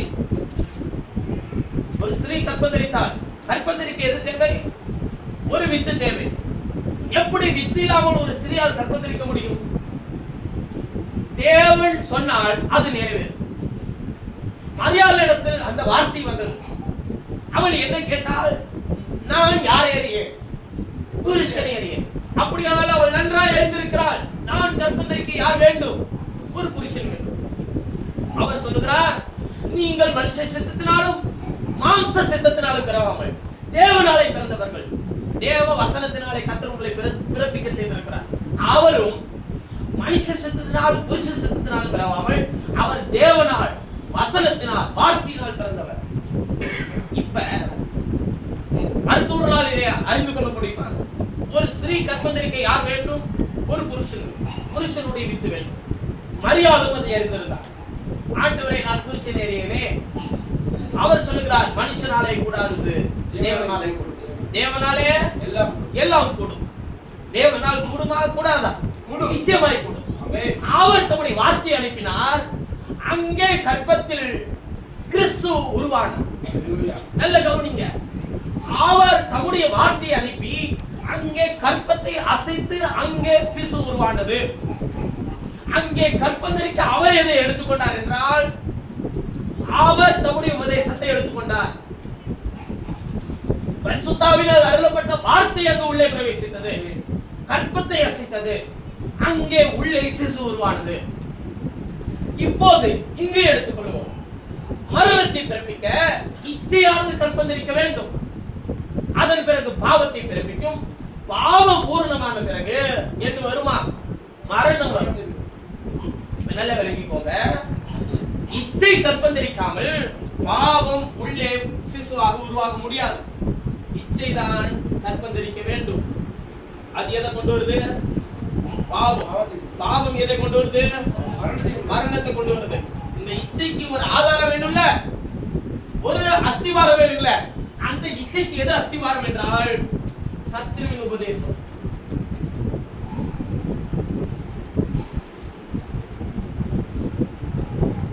இது எப்படி நடக்கும்? நீ இதை புசிக்கும் நாளில் கண்கள் திறக்கப்பட்டு தேவர்களை போல இருப்பாய் என்று தேவன் அறிவார் என்று சொன்னானே, அதுதான் அவளுக்கு உதவி செய்தது. அந்த உபதேசம் இச்சையை கற்பந்தரித்து பாவத்தை பிறப்பித்தது. பாவம் பூரணமான பிறகு அவர்களுக்குள்ளே மரணம் வந்தது. விளங்குதுங்களா? இதே விஷயத்தை அப்படியே இயேசுவின் இடத்தில் எடுத்துக்கொள்வோம். மரியாள் அங்கே, இங்கே ஏவாள், அங்கே மரியாள். மரியாள் இடத்தில் பரிசுத்தாவியானவர் காபிரியேல் தூதன் சந்தித்த போது நான் புருஷனேறியனே, இது எப்படி நடக்கும்? மனுஷனாலே கூடாதது தேவனாலே கூடும், தேவனாலே எல்லாம் கூடும் என்று சொன்னபோது அவள் என்ன சொன்னார்? ஆண்டவரே, இதோ நான் ஆண்டவருக்கு அடிமை. தன்னை முழுமையும் ஒப்பு கொடுத்தார். அவருடைய உபதேசத்தை அவள் முழுமையும் ஏற்றுக்கொண்டார். அங்கே கற்பத்திலே இச்சை அல்ல, பரிசுத்தம் வந்தது. பரிசுத்தம் உள்ளே பிரவேசித்த போது அங்கு பாவத்தை ஜெயகொள்கிற பரிகாரியாகிய கிறிஸ்து உள்ளே பிரவேசித்தார். அவர் உள்ளே வந்தபோது எல்லாருடைய மரணத்தையும் தம் மீது சுமந்து தீர்க்கிற தேவாட்டுக்குட்டியாய் அவர் வெளிப்பட்டார். அவர் வெளிப்பட்ட போது மரணம் ஜெயமாக விளங்கினது. அவர் மரணத்தை ஜெயித்தவராக, ஜெயிக்கிறவராக அவர் பிறந்தார். எல்லாரும் மரிக்கிறதற்காக பிறந்தோம். மனுஷனுக்கு என்ன நியமிக்கப்பட்டிருக்கிறது? ஒரே தரம் மரித்தல். ஆனால் கிறிஸ்து அந்த நியமனத்தை அவர் சிலுவையிலே முறித்து போடப்பட்டவராக இருந்தார். நீ மரிக்கிறதில்லை. இப்போது உங்களுக்கு மரணம் ஆளுகை செய்யுமா? உங்கள் மேல் மரணம் இருக்குமா என்று கேட்டால் ஒரு நாள் மரணம் சம்பவிக்கிறது இல்லை. அப்படியானால் உங்கள் சரீரம் மரிக்கிறதை என்னவென்று சொல்வீர்கள்? நீங்கள் நினைக்கலாம், வேத வாக்கியம் என்ன சொல்லுகிறது? அது பிரிவு, அது இளைப்பாறுதல், அது மரணம் அல்ல. எது மரணம்? வாசிக்கலாம். வெளிப்படுத்தின விசேஷம் 2வது அதிகாரம். அற்புதமான கர்த்தருடைய பிரசன்னம் மத்தியில் இருக்கிறதையா? வெளிப்படுத்தல் 2வது அதிகாரம் 10வது வசனத்தை வாசிப்போம். நீ படப்போகிற பாடுகளை குறித்து எவ்வளவு பயப்படாதே. இதோ நீங்கள் சோதிக்கப்படும் பொருட்டாக பிசாசானவன் உங்களில் சிலரை காவலில் போடுவான். 10 நாள் உபத்திரவப்படுவீர்கள். உங்களில் சிலரை காவலில் போடுவான் பிசாசானவன். 10 நாள் உபத்திரவப்படுவீர்கள். ஆகிலும் நீ மரண பரியந்தம் உண்மையாயிரு. அப்பொழுது ஜீவ கிரீடத்தை உனக்கு தருவேன். 11வது வசனம். ஆவியானவர் சபைகளுக்கு நல்ல கவனிங்க. ஆவியானவர் சபைகளுக்கு சொல்லுகிறதை காதுள்ளவன் கேட்க கடவன். ஜெயம் கொள்ளுகிறவன் என்ன மரணத்தினால் எதுவிலே சேதப்படுவதில்லை. இரண்டாம் மரணம். அப்படியானால் முதல் மரணம் எது? இப்ப இது இரண்டாவது மரணம். நம்ம செய்திக்குள்ள வரோம். இரண்டாவது மரணத்தினால் அவன் சேதப்படுவதில்லை. யார்? ஜெயம் கொள்ளுகிறவன். முதல் மரணம் எப்படி வந்தது? பாவத்தினால். இப்ப இந்த மரணம் எங்க ஆளுகை செய்தது? இந்த மரணம் எங்க இருந்துச்சு? உங்களுடைய பாவம் செய்கிற ஆத்மா சாகும். முதல் மரணம் ஆத்மாவுக்குள் வந்தது. பிசாசு உங்கள் ஆத்மாவை சாகடிக்க முயற்சி செய்தான். ஏவாளுக்குள்ளே அதை செய்தான். ஏனென்றால் முதல் மனுஷனாகிய ஆதாமுக்கு ஜீவ ஆத்மா ஆனான் என்று எழுதியிருக்கிறது. இப்ப ஜீவன் எங்க இருந்தது? ஆத்மாவில் இருந்தது. பிசாசு தம்முடைய உபதேசத்தை உள்ளே வைத்து எதை அழிக்க முயற்சி செய்தான்? ஆத்மாவிலே இருக்கிற ஜீவனை எடுத்து போட்டான். மரணம் ஆத்மாவுக்குள் வந்தது. முதல் மரணம் எங்கே நடந்தது? ஆத்மாவிலே. சரீர பிரகாரமாய் மனிதன் மரிக்கவில்லை. ஆத்மா மரித்தது. தேவ மகிமையற்றவனானான். நம்மை போல நன்மை தீமை அறியத்தக்கவனானான். ஆத்மாவில தாங்க தேவன் கொடுத்த ஜீவன் இருந்துச்சு. அந்த ஜீவன் இருக்கிற வரையிலும் அவர்கள் தாங்கள் நிர்வாணிகள் என்பதை அவர்கள் என்ன பண்ணவே இல்லைங்க, அறிந்து கொள்ளவே இல்லை. அந்த அறிவே இல்லை. அதை தேவன் அந்த அறிவை தரவே இல்லை. அப்படி எப்படி சந்ததியை பிறப்பிக்க செய்வார்? அது எப்படி நடக்கும்? ஏவாளுக்கு என்ன நடந்தது? மரியாளுக்கு என்ன நடந்தது? புருஷ சித்தத்தினாலே சந்ததியை தோற்றுவித்தாரா? இல்லை. அப்படிதான் அவர் தம்முடைய சந்ததியை தோற்றுவிக்க வேண்டும் என்று தீர்மானித்திருந்தார். ஆனால் ஆத்மாவுக்குள்ளே மரணமும் அந்த நன்மை தீமை அறியத்தக்க விருட்சத்தின் கனி உள்ளே போன பிறகு என்ன நடந்தது? அவன் தன் மனைவியை அறிந்தான். அவள் கற்போதியானாள் என்கிற மாம்சத்தின் உடன்படிக்கை கர்த்தர் போட்டாரே தோட்டத்திலேயே. இதற்கு முன்பு அந்த உடன்படிக்கை இல்லாது இருந்தது. நல்ல கவனிச்சுக்கோங்க. இந்த நிலையை உண்டாக்கதான் பிசாசு முயற்சி செய்து கொண்டே இருந்தான். எபிரேயர்கள் நிருபம் 2ஆம் அதிகாரம் 15ஆம் வசனத்தை வாசிக்கலாம். அவனை குறித்து என்ன சொல்லப்பட்டிருக்கிறது என்பதை வாசியுங்கள். இவ்வுலகத்தில் அதிபதி எதற்கு அதிகாரியாய் இருக்கிறான் என்று வேத வாக்கியம் சொல்லுகிறது என்பதை வாசியுங்கள். ஜீவகாலமெல்லாம் மரண பயத்தினாலே யாவரையும் அடிமைத்தனத்துக்குள்ளான யாவரையும் விடுதலைப்படும்படியாக அப்படியானால் அதனால் அவர் தேவதூதருக்கு உதவியை கைக்கொள்ளாமல் இல்லையே, மரணத்துக்கு அதிகாரியாகி பிசாசானவனை எழுதியிருக்குமே. 14 பிள்ளைகள் மாம்சத்தின் இரத்தத்தையும் உடையவராய் இருக்க அவரும் அவர்களைப் போல மாம்சத்தையும் இரத்தத்தையும் உடையவரானார். மரணத்துக்கு அதிகாரியாகிய பிசாசு மரணத்தினால் அழிக்கப்படிக்கும். மரணத்துக்கு அதிகாரியாகிய பிசாசானவனை தமது மரணத்தினால் அழிக்க முடிக்கும். தமது மரணத்தினால் அழிக்க முடிக்கும். ஜீவகாலம் மரண மரணத்தினாலே பிசாசை என்ன சொல்றாரு? எதுக்கு அதிகாரியாக? மரணத்துக்கு. உடனே நீங்கள் என்ன நினைத்துக் கொள்ளலாம்? மரணத்துக்கு அதிகாரினா நாம சாவறதை யார் தான் டிசைட் பண்றான்? பிசாசு. தவறு. பிசாசு மரணத்துக்கு எந்த மரணத்துக்கு அதிகாரி? ஆத்மா. உங்கள் ஆத்மாவை மரணமடைய செய்ய அவனுக்கு அதிகாரம் உண்டு. நல்லா கவனிச்சுக்கோங்க. அது எவ்வளவு இடத்தில் செய்தார், உங்களிடத்தில் அதை தான் செய்ய முயற்சி செய்கிறார். அப்போஸ்தலனாகிய பவுல் 2 கொரிந்தியர் 13ஆம் அதிகாரத்தில் வாசிக்கும் போது அவர் சொல்லுகிறார், உங்கள் மனது 11ஆம் அதிகாரம் நினைக்கிறேன், உங்கள் மனது கிறிஸ்துவை பற்றி உண்மையில் என்று கெடுக்கப்படுமா என்று பயந்திருக்கிறேன். 2 கொரிந்தியர் 11ஆம் அதிகாரம் எடுத்துக்கொண்டு வாசித்து பாருங்கள், எழுதி இருக்கிறதா இல்லையா என்பதை. ஏனென்றால் என்னுடைய வேதத்தில் மாத்திரமே எழுதப்பட்டிருக்கிறது என்று நினைக்க கூடாது. 2 கொரிந்தியர் 11:3 ஆகிலும் சர்ப்பமானது தன்னுடைய தந்திரத்தினாலே தந்திரத்தினாலே ஏவாளை வஞ்சித்தது போல உங்கள் மனதும் கிறிஸ்துவை பற்றிய உண்மை நின்று விலகும்படி எடுக்கப்படுமோ என்று என்ன பண்ணி இருக்கிறேன்? பயந்திருக்கிறேன்.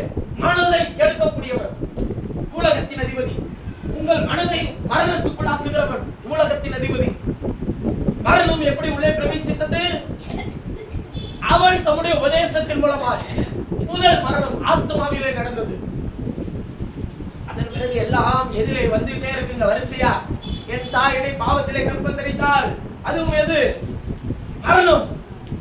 ஆத்மா மரணத்துக்கு அதிகாரியாக இருந்தான். எல்லாருடைய ஆத்மாவையும் மரணத்துக்குள்ளே கொண்டு போக அவன் தந்திரமாய் உபதேசிக்க தொடங்கினான். இஸ்ரவேல் சபையார் சிவந்த சமுத்திரத்துக்குள்ளே புறப்பட்டு வந்தார்கள். யோர்தானை கடந்து வந்தார்கள். ஆனால் அவர்கள் இருதயம் எகிப்தில் இருந்தது என்று அப்போஸ்தலர் நடவடிக்கைகளை வாசிக்கிறோம். அவர்கள் மாம்சீகத்தில் எங்க வந்துட்டாங்க? ஆனாலுக்கே வந்துட்டாங்க. ஆனால் அவர்கள் இருதயமோ எங்க இருந்ததா? எகிப்தில இருந்தது. இருதயத்தை எகிப்தில வைக்க முயற்சி செய்தது யார் தெரியுமா? உலகத்தின் அதிபதி. இப்போதும் நம்முடைய இருதயம் எகிப்தில இருக்க வைக்க முயற்சி செய்து கொண்டே இருப்பான். அவன் உலகத்தின் அதிபதி. உங்கள் ஆத்மாவை மரணத்துக்குள் ஆக்க முயற்சி செய்து கொண்டே இருப்பார். மெய்யான வசனத்தை உங்கள் இருதயம் ஏற்றுக்கொள்ள ஒரு நாளும் அவன் அனுமதிக்கிறதில்லை. ஏனென்றால் முதல் மரணம் ஆத்மாவிலே உண்டானது. அதன் பிறகு சபைக்கு சொல்லுகிறார், 2ஆம் மரணத்தினால் நீங்கள் சேதப்படுவதில்லை என்று சொல்லி எழுதி இருக்கு இல்லையா? 2ஆம் மரணம் இது. 2வது மரணம் எதுக்கு வரப்போகுது? மரிச்சா நாம மன்னிக்கிறது மனுஷனுக்கு நியமிக்கப்பட்டிருக்கு. மரணத்திலிருந்து வெளியே கொண்டு வந்தாரா இல்லையா? உனக்கு மரணம் கிடையாது. உன் ஆத்மாவை உயிர்ப்பிக்க நான் ஜீவனை கொடுத்து பலியாகி மகா பரிசுத்த ஸ்தலத்துக்குள்ளே கொண்டு போய் உன் ஆத்மாவை உயிர்ப்பித்திருக்கிறேன். கிறிஸ்துவுடனே கூட மரித்து அவருடனே கூட பிழைத்தும் இருக்கிறோம். அக்கிரமங்களிலும் பாவங்களிலும் மரித்தவர்களாக இருந்த நம்மை கிறிஸ்துவுடனே கூட உயிர்ப்பித்தார். உயிர்ப்பித்தல் வேறு, உயிர்த்தெழுதல் வேறு. இப்ப கர்த்தர் மரித்ததிலிருந்து நம்மை உயிர்ப்பித்திருக்கிறார், ஆத்மாவை உயிர்ப்பித்திருக்கிறார். பக்தனாகிய தாவீது சங்கீதத்திலே 119 சங்கீதத்திலே தெளிவாக சொல்லி இருக்கிறார், என் ஆத்மா மண்ணோடு ஒட்டி இருக்கிறது, வசனத்தின்படி என்னை என்ன பண்ண ஆண்டவரே உயிர்ப்பியும். உயிர்ப்பித்தல் வேறு, அது வசனத்தினாலே மாத்திரமே உயிர்ப்பிக்க முடியும். இப்ப முதல் மரணத்தை, ஆத்மாவிலே இருந்த அந்த மரணத்தை ஜெயமெடுக்க இயேசு பலியாக தன்னை ஒப்பு கொடுத்து உங்கள் ஆத்மாவை மீட்டெடுத்திருக்கிறார். முதல் மரணத்தில் இருந்து ஜெயம் எடுத்திருக்கிறீர்களா? தேவன் ஜெயம் எடுக்க வைத்திருக்கிறார். பிசாசு உங்கள் மரணத்தை ஜெயம் எடுக்க ஒரு நாள் விட மாட்டார். அதற்காக அவர் தம்முடைய ஆத்மாவை மரணத்திலே ஊற்றினார். நீங்களும் நானும் ஜெயம் எடுத்தோம். ஆனால் இது போதுமா சகோதரனே? இது போதுமா? ஒரு நாளும் பத்தாது.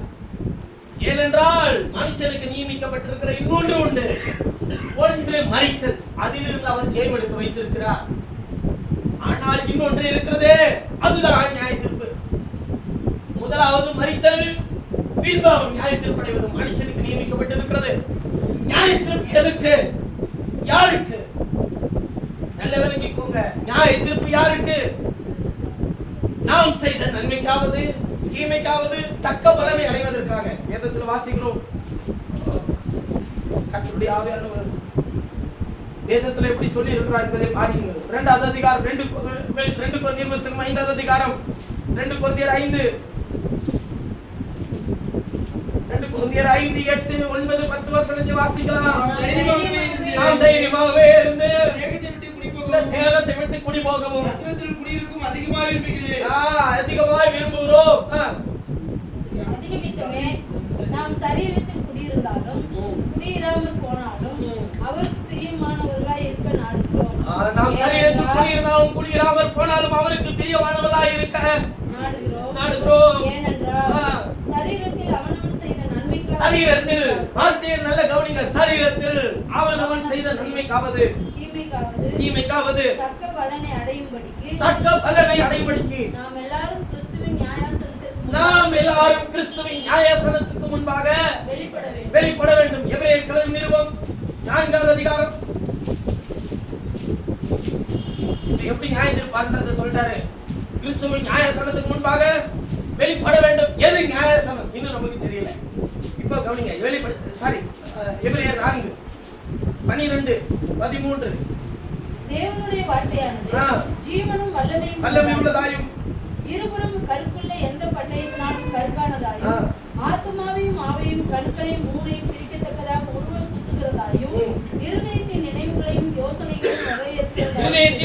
யோசனைகளையும் வகையறுக்கிறதாயும் இருக்கிறது. அவருடைய பார்வைக்கு மறைவான சிருஷ்டிப்பு ஒன்றுமில்லை. இது எல்லாமே சொன்னது தேவனுடைய வார்த்தை. அவருடைய பார்வைக்கு மறைவான சிருஷ்டி ஒன்றுமே இல்லை. சகலமும் அவருடைய கண்களுக்கு முன்பாக, அதுவும் தேவனுடைய வார்த்தை. சகலமும் அவருடைய கண்களுக்கு முன்பாக நிர்வாணமாயும் வெளியரங்கமாயும் இருக்கிறது. அவருக்கே நாம் கணக்கு ஒப்புவிக்க. இப்ப இதை வச்சுதான் என்ன சொல்லுவோம்? கணக்கு ஒப்புவிக்கணும், நியாயாசனத்துக்கு முன்பாக வெளிப்படணும். உடனே நாம என்ன சொல்லுவோம்? வீட்டிலே கூட தேவனுக்கு நீ கணக்கு ஒப்புவிக்கணும். எதை குறித்து? நன்மைக்காவது தீமைக்காவது எல்லாத்துக்கும் கணக்கு ஒப்புவிக்கணும். எழுதி வச்சிருக்கீங்களா? கணக்கெல்லாம் ஒப்புவிக்க கணக்கு ஒப்புவிக்கலாம். எழுதி வைக்கணுமா இல்லையா? டெய்லி எழுதி வைங்க. நாம் என்ன செய்கிறோம், நாம் என்ன செய்து கொண்டிருக்கிறோம் எழுதி வச்சா யார்கிட்ட கொண்டு போய் கணக்கு ஒப்படைக்கலாம்? இந்த நாளில் நாம் எத்தனை மணி நேரங்கள் நான் வீணான வார்த்தைகளை பேசினேன், எழுதி வையுங்கள். எத்தனை மணி நேரம் மற்றவர்களை குறித்து பேசினேன், எழுதி வையுங்கள். எத்தனை மணி நேரங்கள் நான் இந்த உலகத்திற்காக செலவிட்டேன், எழுதி வையுங்கள். ஏனென்றால் என்ன ஒப்புவிக்க வேண்டிய நேரம் வந்துருச்சு. கணக்கு ஒப்புவிக்கணும்ல. மாம்சீகத்தில் அதை புரிந்து கொண்டால் அப்படிதான் நாம் எடுத்துக்கொள்ள முடியும். கிறிஸ்துவின் நியாயாசனத்துக்கு முன்பாக வெளிப்பட வேண்டும் என்று 2 கொரிந்தியர் 5 வாசித்தீர்கள் அல்ல? அந்த நியாயாசனம் எது? நியாயாசனம் எது? சரி, இப்ப நம்ம இதை இப்படி ஓரமா வச்சுட்டு இவர் என்ன நியாயாசனத்துல நமக்கு செய்திருக்கிறார் என்பதை தெரிந்தால் அந்த நியாயாசனம் எதுன்றதை கண்டுபிடிச்சிடலாமா? ஏன்னா இங்க மறிக்கிறதுக்கு அவர் பலியாயிட்டார். இங்க நியாய தீர்ப்பு கொடுக்க இவர் என்ன செய்யறாருன்றதை படிங்க. எபிரேயர் 9 அதிகாரத்துக்கு போங்க. இதை மறந்துடாதீங்க. இது ஓரமா இங்க வச்சிருங்க. எபிரேயர் 9ல கடைசி வசனத்தை வாசிங்க. அநேகருடைய பாவங்களை சுமந்து தீர்க்கும் பொருட்டு ஒரே தரம் பலியிடப்பட்டு தமக்காக காத்துக்கொண்டு பலியிடப்பட்டுன்னா இந்த மரணத்துக்கு இது ஓகே, முடிஞ்சிருச்சு. ஒரே தரம் பலியாயிட்டாரு, ஒரே தரம் மரிக்கிறது. அந்த தீர்மானத்தை, அந்த நியமனத்தை அவர் முறித்து போட்டார் சிலுவையிலே. மரணம் இனிமே உனக்கு கிடையாது. ஆனா 2வது மரணம் ஒண்ணு இருக்குல்ல, அது எதுக்கு? சரீரத்துக்கு. முதல் மரணம் ஆத்மாவுக்கு உள்ள வந்துருச்சு, சாசு உள்ள கொண்டு வந்துட்டான். 2வது மரணம் எதுக்கு? சரீரத்துக்கு. அதான் பிரதர், நாங்க வயசானவனே மரிச்சு போறோமே, அந்த மரணம் அல்ல. சரீரம் வயசான பிறகு மரித்து போகிற அந்த மரணத்தை குறித்து பேசவில்லை வேத வாக்கியம். அது இளைப்பாறுதல் என்று வேதம் சொல்லுகிறது. ஆனால் இயேசு சொல்லுகிறார் ஒரு இடத்தில், மனுஷருக்கு பயப்படாதீர்கள், உங்கள் சரீரத்தை அழிக்க வல்லவராகிய மனுஷருக்கு என்ன பண்ணாதீர்கள்? பயப்படாதீர்கள்.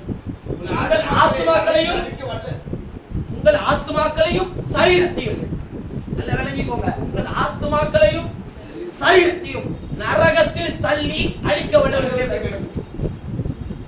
இவர் எதை அழிப்பாருங்க? ஆத்மாவையும் சரீரத்தையும். எதுல தள்ளுவாரா? நரகத்தில். ஆத்மாவையும் ஆத்மாவில எது இருந்தால் நரகத்தில் தள்ளுவா? மரணம். சரீரத்திலும் எதை சுமந்து கொண்டு போனால் நரகத்தில் தள்ளுவார்? மரணம். ஆத்மாவை மரணத்துக்குள்ள தள்ள இச்சை கற்பந்தரித்து பாவத்தை பிறப்பிக்கும். பாவம் பூர்ணமான பிறகு மரணத்தை பிறப்பிக்கும். சரீரத்தோட வேலை என்ன தெரியுங்களா? இது என்ன கட்டளையிடுதோ அதை கிரியை செய்யும். இதுக்குள்ள என்ன இருக்கோ அதை கிரியில காட்டும். சரீரம் தன்னிச்சையாக செயல்படாது. அதற்கு உள்ளே ஒரு கட்டளை தேவை. உள்ளே எது கட்டளை எடுக்கிறது? இந்த ஆத்மா. மரணம் ஆத்மாவுக்குள்ள இருந்தால் சரீரத்தின் கிரியைகள் மரணத்துக்கு ஏற்ற கிரியைகள் தான். உள்ளே ஜீவன் இருந்தால் சரீரத்தின் கிரியைகள் ஜீவனுக்கு ஏற்ற கிரியைகள். அங்கதாங்க ஒண்ணு வச்சிருக்கிறாரு சரீரத்துல. ஏன்னா எந்த சரீரமும் பலவீனம் உள்ளது. மோசே பலவீனம் உள்ளவனா இருந்தானா? மோசே தேவனுடைய வீட்டில் எங்க உண்மை உள்ளவனா இருந்தாங்க? பலவீனம் உள்ளவன் சொல்ற, நீங்க அமைதியா இருக்கிறீங்க. மோசே பலவீனம் உள்ளவன், பைபிள் சொல்லுது, நான் சொல்லல. கோபப்பட்டான், பேசுன்னு சொன்ன இடத்துல அடிச்சான். எலியா வானத்திலிருந்து அக்கினி இறக்கின வல்லமையான தீர்க்கதரிசி. ஆனால் அவன் பலவீனம் உள்ளவன். வேதம் சொல்லுகிறதா? சொல்லுகிறது. அவன் நம்மை போல பாடு உள்ள ஒரு மனுஷன். பலவீனமான இந்த சரீரத்தை பலனுள்ள இந்த ஆத்மா எப்படி நடத்த வேண்டும் என்று தீர்மானிக்கிறதோ அப்படிதான் நடத்தும். ஆத்மாவிலே நீங்கள் கிறிஸ்துவின் சுவிசேஷத்தை சுமந்தால் அதற்கேற்ற கிரியை நடப்பிக்கும். ஆத்மாவிலே நீங்கள் ஒரு சபையின் கொள்கையை சுமந்தால் அதற்கேற்ற கிரியை நடப்பிக்கும். சரீரம் ஒண்ணுத்துக்குமே உதவாதுங்க. உள்ளே நீங்கள் எதை பெற்றிருக்கிறீர்களோ அதையே வெளிப்படுத்தும். அது ஒன்றும் அறியாத அப்ராணி. அதற்கு ஒன்றும் தெரியாது. அதற்கு சுய நினைவே கிடையாது, சுய அறிவு கிடையாது. உங்கள் வியாதியை கூட சரீரம் என்னதான் காட்டுதுங்க? இதுதான் வியாதி என்பதை காட்ட தெரியுமா? அதுக்கு காட்ட தெரியாதுங்க. தலைவலி, கைகால் வலி, இடுப்பு வலி, அப்புறம் ஜுரம், இது எல்லாமே எதை காட்டுதுன்னு நீங்க நினைக்கிறீங்க? முழுமையான வியாதியா? வியாதியின் அறிகுறிகளை. அதுக்கு சுய அறிவே கிடையாது. முழு வியாதியின் வெளியை கொண்டு வர முடியாததால் உள்ளே என்ன இருக்கிறது என்பதை மனிதர்களால் கூட அறிந்து கொள்ள முடியாது. அதற்கு பல பல விஷயங்களை எல்லாம் அந்த டெஸ்ட் இந்த டெஸ்ட் எல்லாத்தையும் எடுத்து பார்த்து ஒருவேளை இது இருக்குமோ என்று மனிதர்கள் தீர்மானிக்கிறார்கள். ஆனால் நல்ல கவனிங்க, இயேசுவின் இடத்தில் கொண்டு வந்தால் அவர் சரீரத்தில் இருக்கிற சிம்டம்ஸ் பார்க்கவே மாட்டார். உள்ளே என்ன இருக்கிறது என்பதை அவர் சரியா இருந்திருக்கிறார். எப்படி அவரால் அறிந்து கொள்ள முடியும்? ரொம்ப நாள் மண்டையை பிச்சுக்கிட்ட காரியம் ஒண்ணு என்ன தெரியுமா? கிணற்றண்டையில் இவர் உட்கார்ந்து இருந்தார். சமாரியஸ்திரீ வருகிறார், உன் புருஷனை என்னிடத்தில் கொண்டு வா, அழைத்து கொண்டு வா என்கிறார். அவள் சொல்லுகிறார், பாருங்கள், தேவனிடத்தில் ஒரு நாள் பொய் சொல்ல முடியாது எந்த மனுஷனால். அவள் உண்மையை சொல்லுகிறார், நான் புருஷனை உடையவள் அல்ல, நீ சரியாய் சொன்னார். இயேசு சொல்லுகிறார், நீ சரியாய் சொன்னார். இப்பொழுது இருக்கிறவனும் உனக்கு புருஷன் அல்ல. எப்படி அவரால் அறிந்து கொள்ள முடியும்? எப்படி அவள் இருதயத்தை அவரால் அறிந்து கொள்ள முடியும்? நல்ல விளங்கிக்கோங்க. எதை காட்டுது அவருக்கு தெரியுங்களா? உங்கள் சரீரம் அல்ல, வெளிப்புறமான தோற்றம் அல்ல, உங்கள் ஆத்மா அவருக்கு தெரியும். உங்கள் இருதயத்தில் இருக்கிற நிலைவை அவர் அறிந்திருக்கிறார். அவர் நன்றாய் அவர் அறிந்திருக்கிறார். சிந்தனைகளின் நினைவுகளின் தோற்றத்தை அவர் தூரத்திலிருந்து அறிகிறவராய் இருக்கிறார். வாயிலிருந்து சொல் பிறவாததற்கு முன்னே, அப்படின்னா அந்த சொல் வர்றதுக்கு முன்னாடி எது நினைக்கணும்? இருதயம் நினைக்கணும். அதை அவர் அறிந்திருக்கிறார். ஏனென்றால் அந்த ஆத்மாவுக்குள்ளே ஜீவனை தந்தது அவர். ஆத்மாவுக்குள்ள ஜீவனே இல்லையே, அதை கெடுத்துப்பட்டது யார் என்பதை அவர் நன்றாக அறிந்திருக்கிறார். அதனாலதாங்க பாருங்க, அவரால் அறிந்து கொள்ள முடியும். மனுஷர்களால் என்ன பண்ண முடியாது? அறிந்து கொள்ளவே முடியாது. யாருக்குள் என்ன இருக்கிறது என்பதை யாராலும் என்ன பண்ண முடியாது? அறிந்து கொள்ள முடியாது. மனிதர்கள் ஒரு பழமொழியை வைத்திருப்பார்கள். இது உலகத்தில் நடைமுறையில் இருக்கிற ஒரு பழமொழியாவே இருக்கிறது.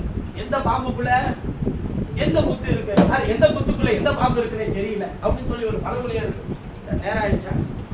சரி, நல்ல கவனிங்க, இந்த இது மட்டும் பேசி முடிச்சார்.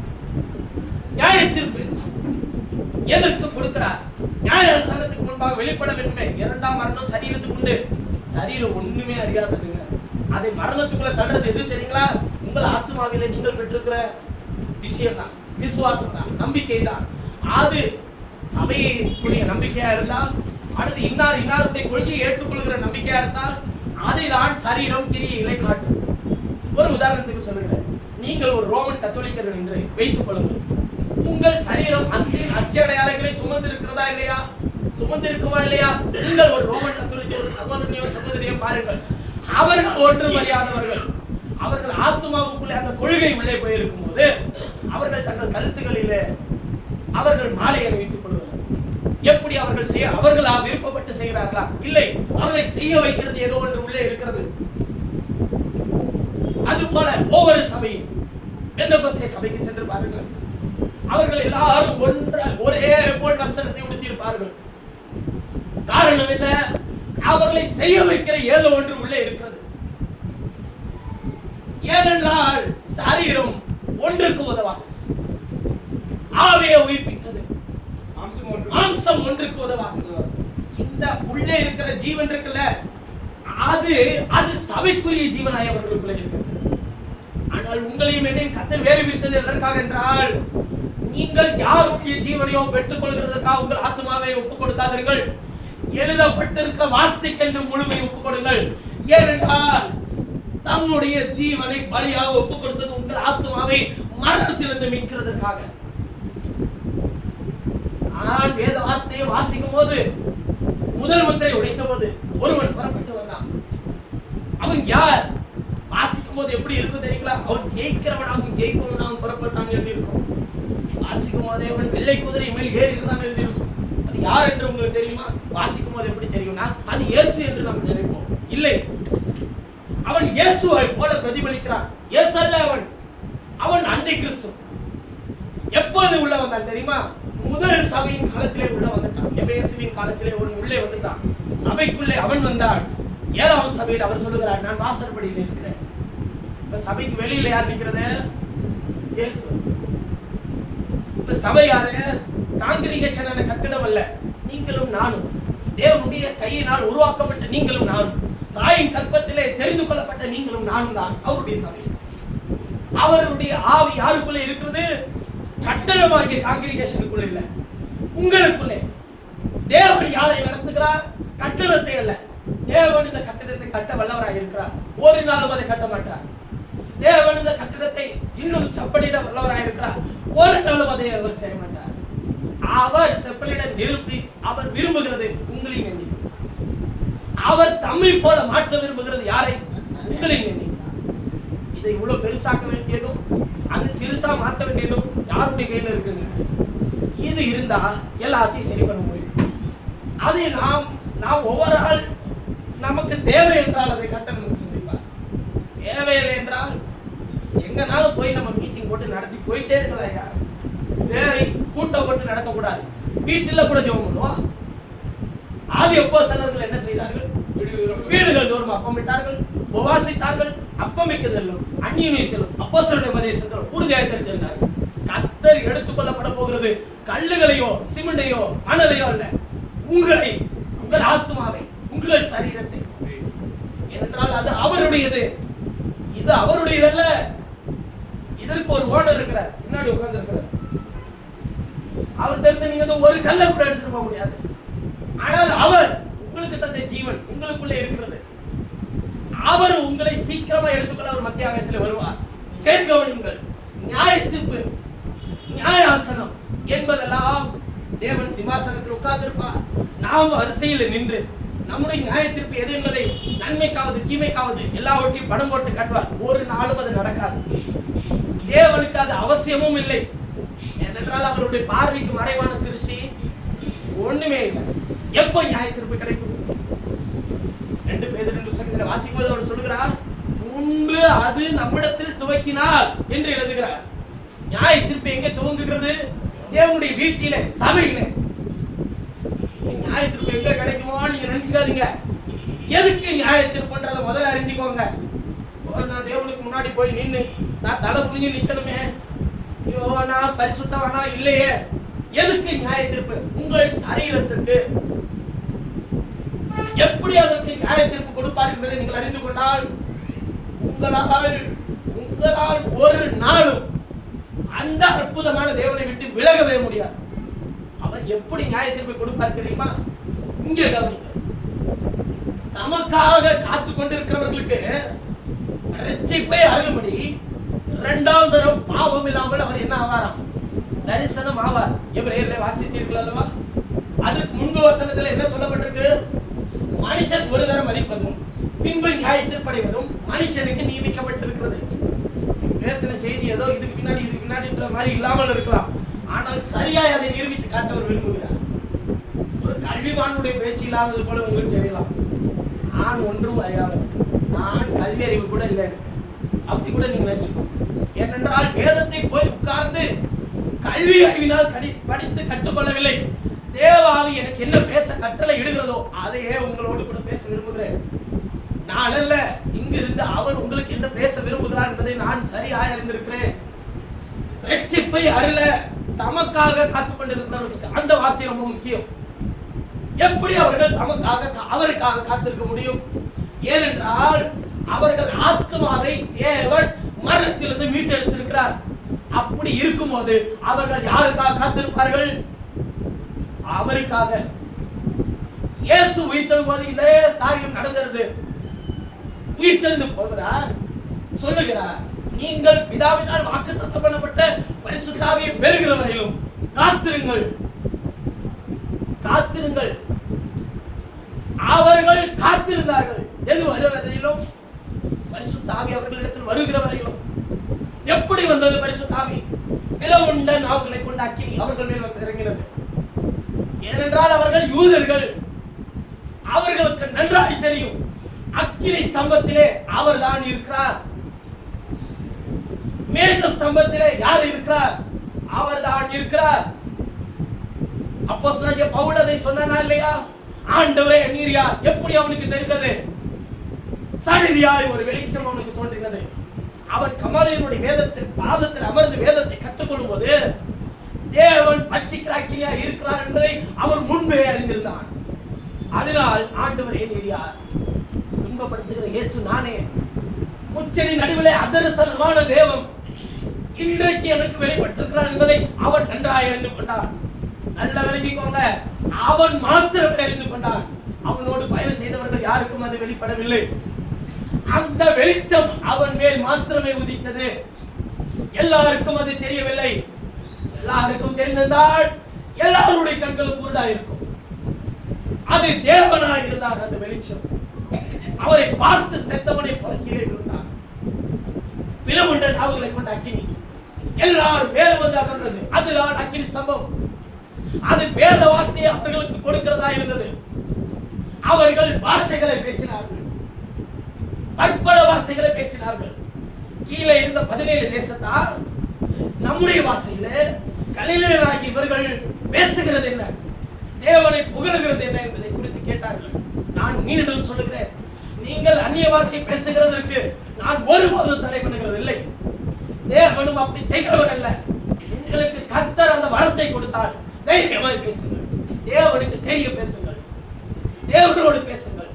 ஆனால் சபையிலே பேசும்போது வியாக்கியானம் பண்ணுகிறவர்கள் இருக்க வேண்டும் அல்லவா? தேவன் சபையை ஒரு ஒழுங்குக்குள்ளே வழிநடத்துகிறவராய் இருக்கிறார். நீங்கள் கூடி வரும்பொழுது வியாக்கியானம் பண்ணுகிறவர்கள் மத்தியில் இருந்தால் தைரியமாய் பேசுங்கள். அதை வியாக்கியானிக்க கர்த்தர் தம்முடைய ஆவியை அவர்களுக்குள்ளே தரவர் வல்லவராய் இருக்கிறார். எனக்கு அந்நியவாசி உண்டு, வேறொருவனுக்கு வியாக்கியானம் பண்ணுகிறது உண்டு. எல்லாரும் அந்நியவாசிகளை பேசுகிறார்களா? எல்லாரும் தீர்க்க தரிசனம் உரைக்கிறார்களா? நான் அதற்கு தான் கொஞ்சம் எதிரடையானவனாய் இருக்கிறேன். வேதத்தை நன்றாக விளங்கிக் கொள்ளுங்கள். பரிசுத்தாவியை பெற்றதற்கு அந்நிய பாஷை ஒரு அடையாளம் என்று வேதத்தில் எங்கு சொல்லப்பட்டிருக்கிறது? எல்லாரும் பேசலாமா? கர்த்தர் கொடுத்தால் எல்லாரும் பேசுங்கள். ஆனால் அதை பெறாதவனை பார்த்து நீ பரிசுத்தாவியை பெறவில்லை என்று உங்களால் எப்படி சொல்ல முடியும்? ஒரு நாள் சொல்ல முடியாது. நீங்கள் நல்ல விளங்கிக்கோங்க.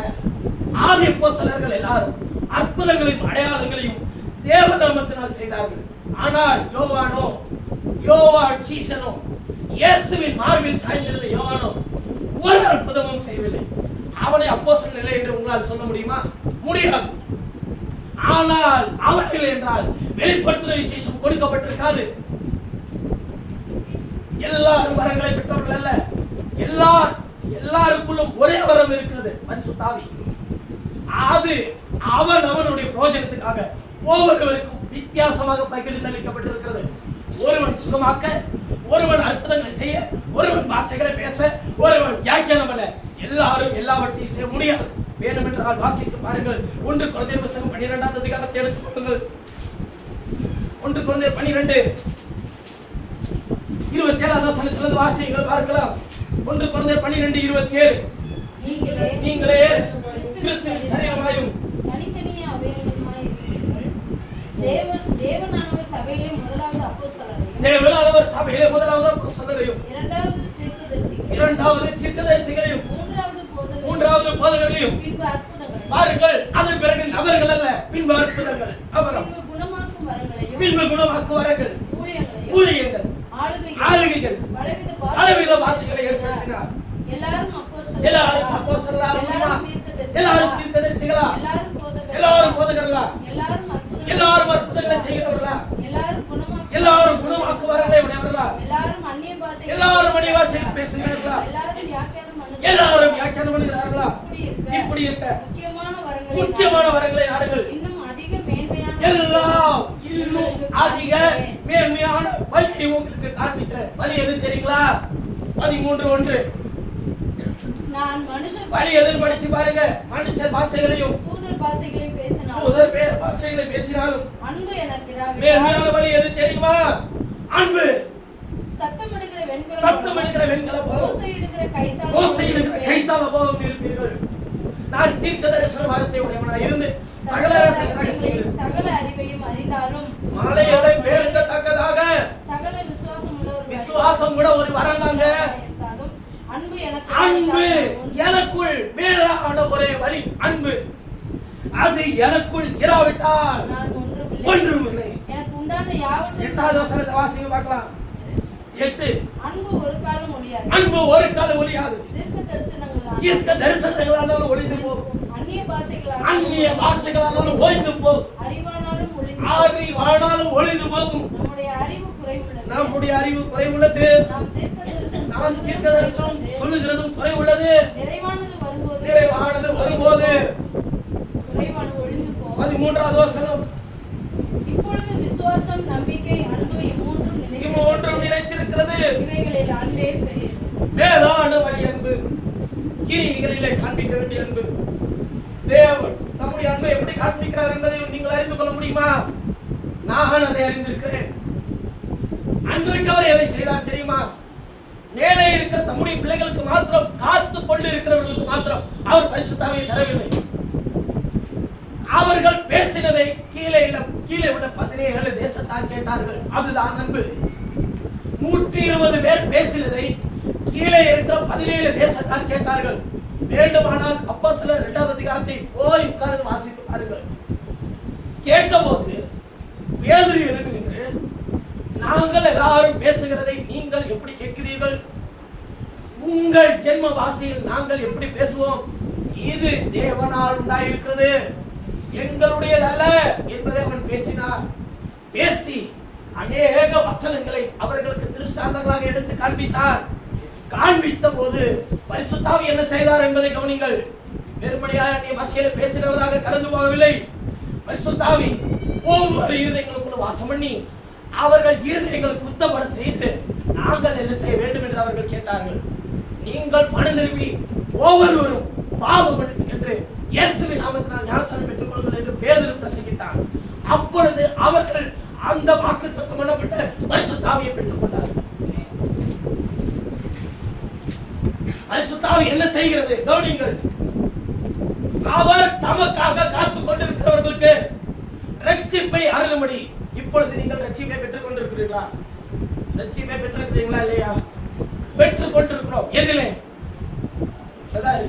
இப்ப எதுல பெற்றிருக்கிறோம்? ஏன்னா அதான் நியாயஸ்தானத்துக்கு முன்பாக வெளிப்பட போகுது. ரட்சிப்பை எதிலே நாம் பெற வேண்டும்? முதலில் ஆத்துமாவில். அதெல்லாம் ஆண்டவர் இலவசமா கொடுத்துட்டாரு. அதை நீங்க ஆண்டவரிடத்தில் உங்கள் இருதயத்தை ஒப்பு கொடுக்கும் போதே எதிலே ரட்சிப்பை தருகிறார்? ஆத்தும ரட்சிப்பை. இரண்டாவது எதை தருகிறார்? ஆவியின் ரட்சிப்பை.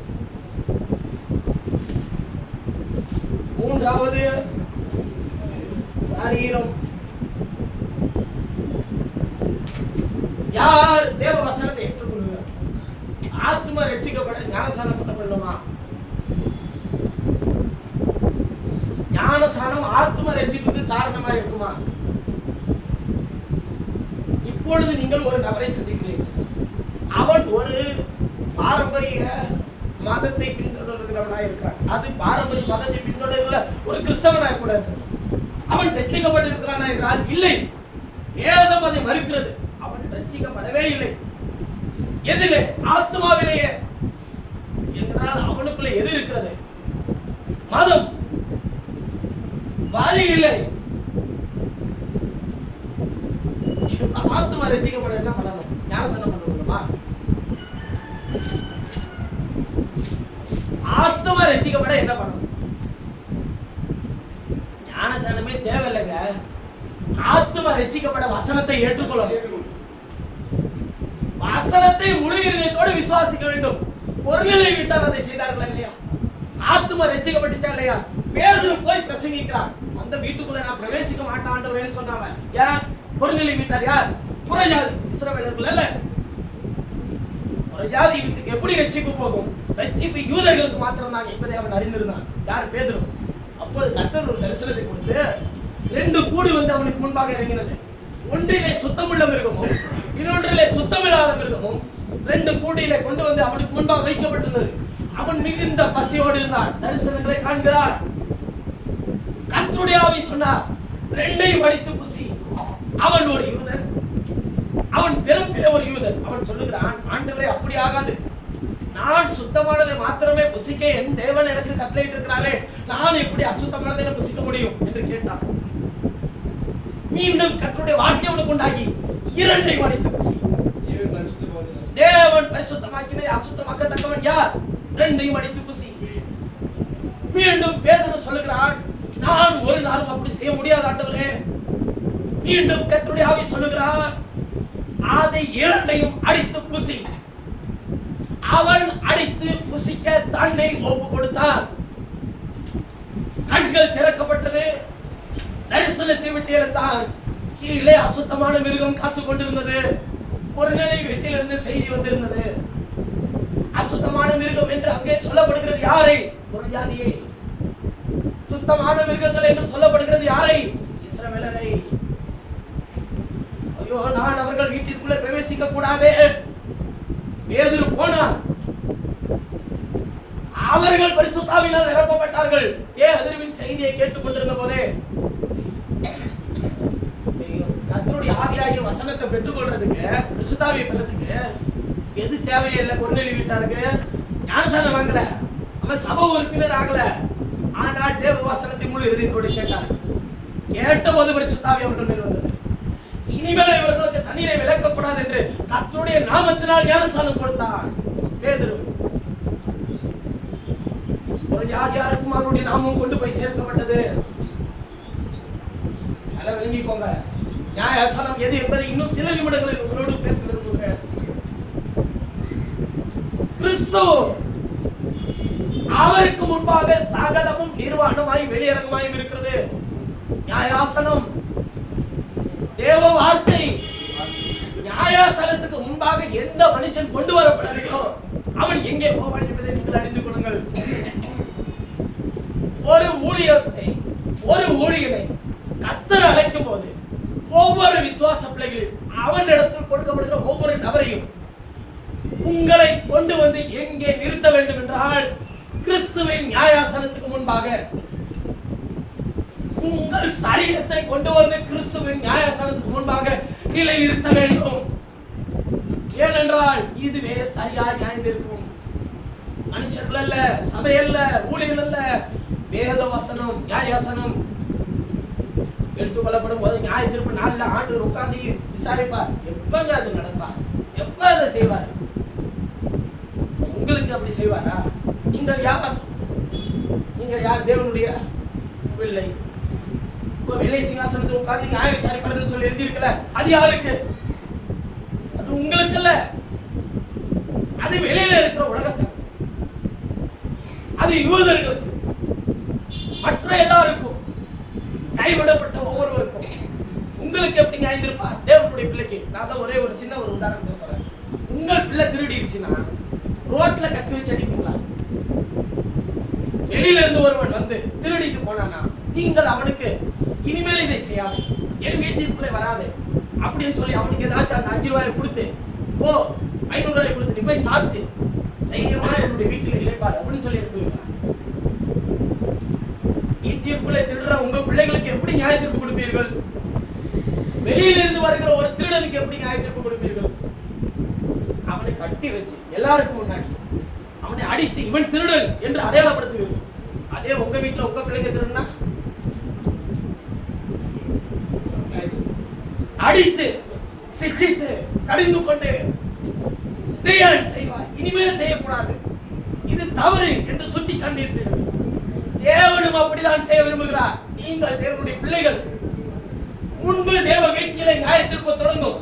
நியாயாசனத்துக்கு முன்பாக நீங்கள் வரும்போது நீங்கள் சரீரத்தில் செய்கிற ஒவ்வொரு காரியத்துக்கும் இது தவறு, இதை செய்யாதே, இது தவறு, இதை தொடாதே, இது தவறு, இதை பாராதே என்று கர்த்தர் உங்களோடு கூட பேசுவார்.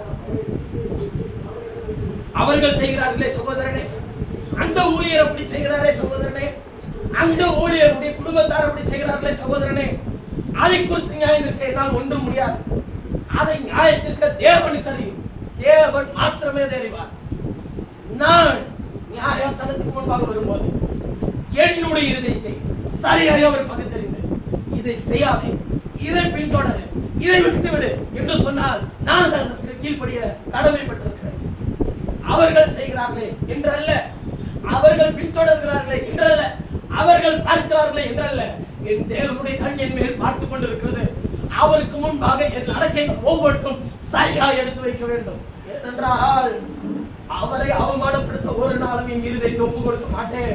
அவருடைய ரத்தம் என் தலைமையில் தெளிக்கப்பட்டிருக்கிறது, அவருடைய நாமம் எனக்கு கொடுக்கப்பட்டிருக்கிறது. அவரை அவமானப்படுத்த ஒரு நாளும் முயற்சி செய்ய மாட்டேன்.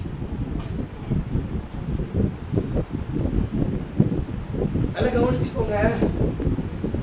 நமக்காக காத்து கொண்டிருக்கிறவர்களுக்கு, கிரியைகளை சுத்திகரித்துக் கொண்டவர்களுக்கு, நம்முடைய வார்த்தையின்படி நடக்க முயற்சி செய்கிறவர்களுக்கு இரண்டாம் தரமும் பாவம் இல்லாமல் தரிசனமாகிற நேரம் வருகிறது. அவர் தரிசனமானவராய் சீக்கிரம் வெளிப்பட போகிறார். அவர் இரண்டாம் தரம் பாவம் இல்லாமல் தரிசனமாவா? எந்த ரட்சிப்பை தர தெரியுங்களா? சரீர ரட்சிப்பை நமக்கு கொடுக்கிறதுக்காக. சரீரம் நாம் எவ்வளவு பலவீனம் உள்ளவர்கள் என்பதை அவர் அறிந்திருக்கிறார். சகோதரன், நான் நன்றாக அறிந்திருக்கிறேன். இதை செய்யக்கூடாது, இதை செய்யக்கூடாது, இதை பண்ணக்கூடாது, இதை விட்டுவிட வேண்டும் என்பதை அறிந்திருக்கிறேன். ஆனால் விட்டுவிட முடியவில்லை. தேவன் உங்களுக்கு இந்த மதிய அலுவலில் பதில் செய்வர் வல்லவராய் இருக்கிறார். விட்டு விடுங்கள். அது தேவனுடையதல்ல.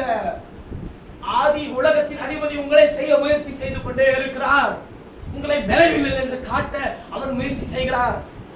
நீங்கள் பலன் உள்ளவர்கள், ஆனால் பலவீனன் என்று அவன் காட்ட முயற்சி செய்கிறார்.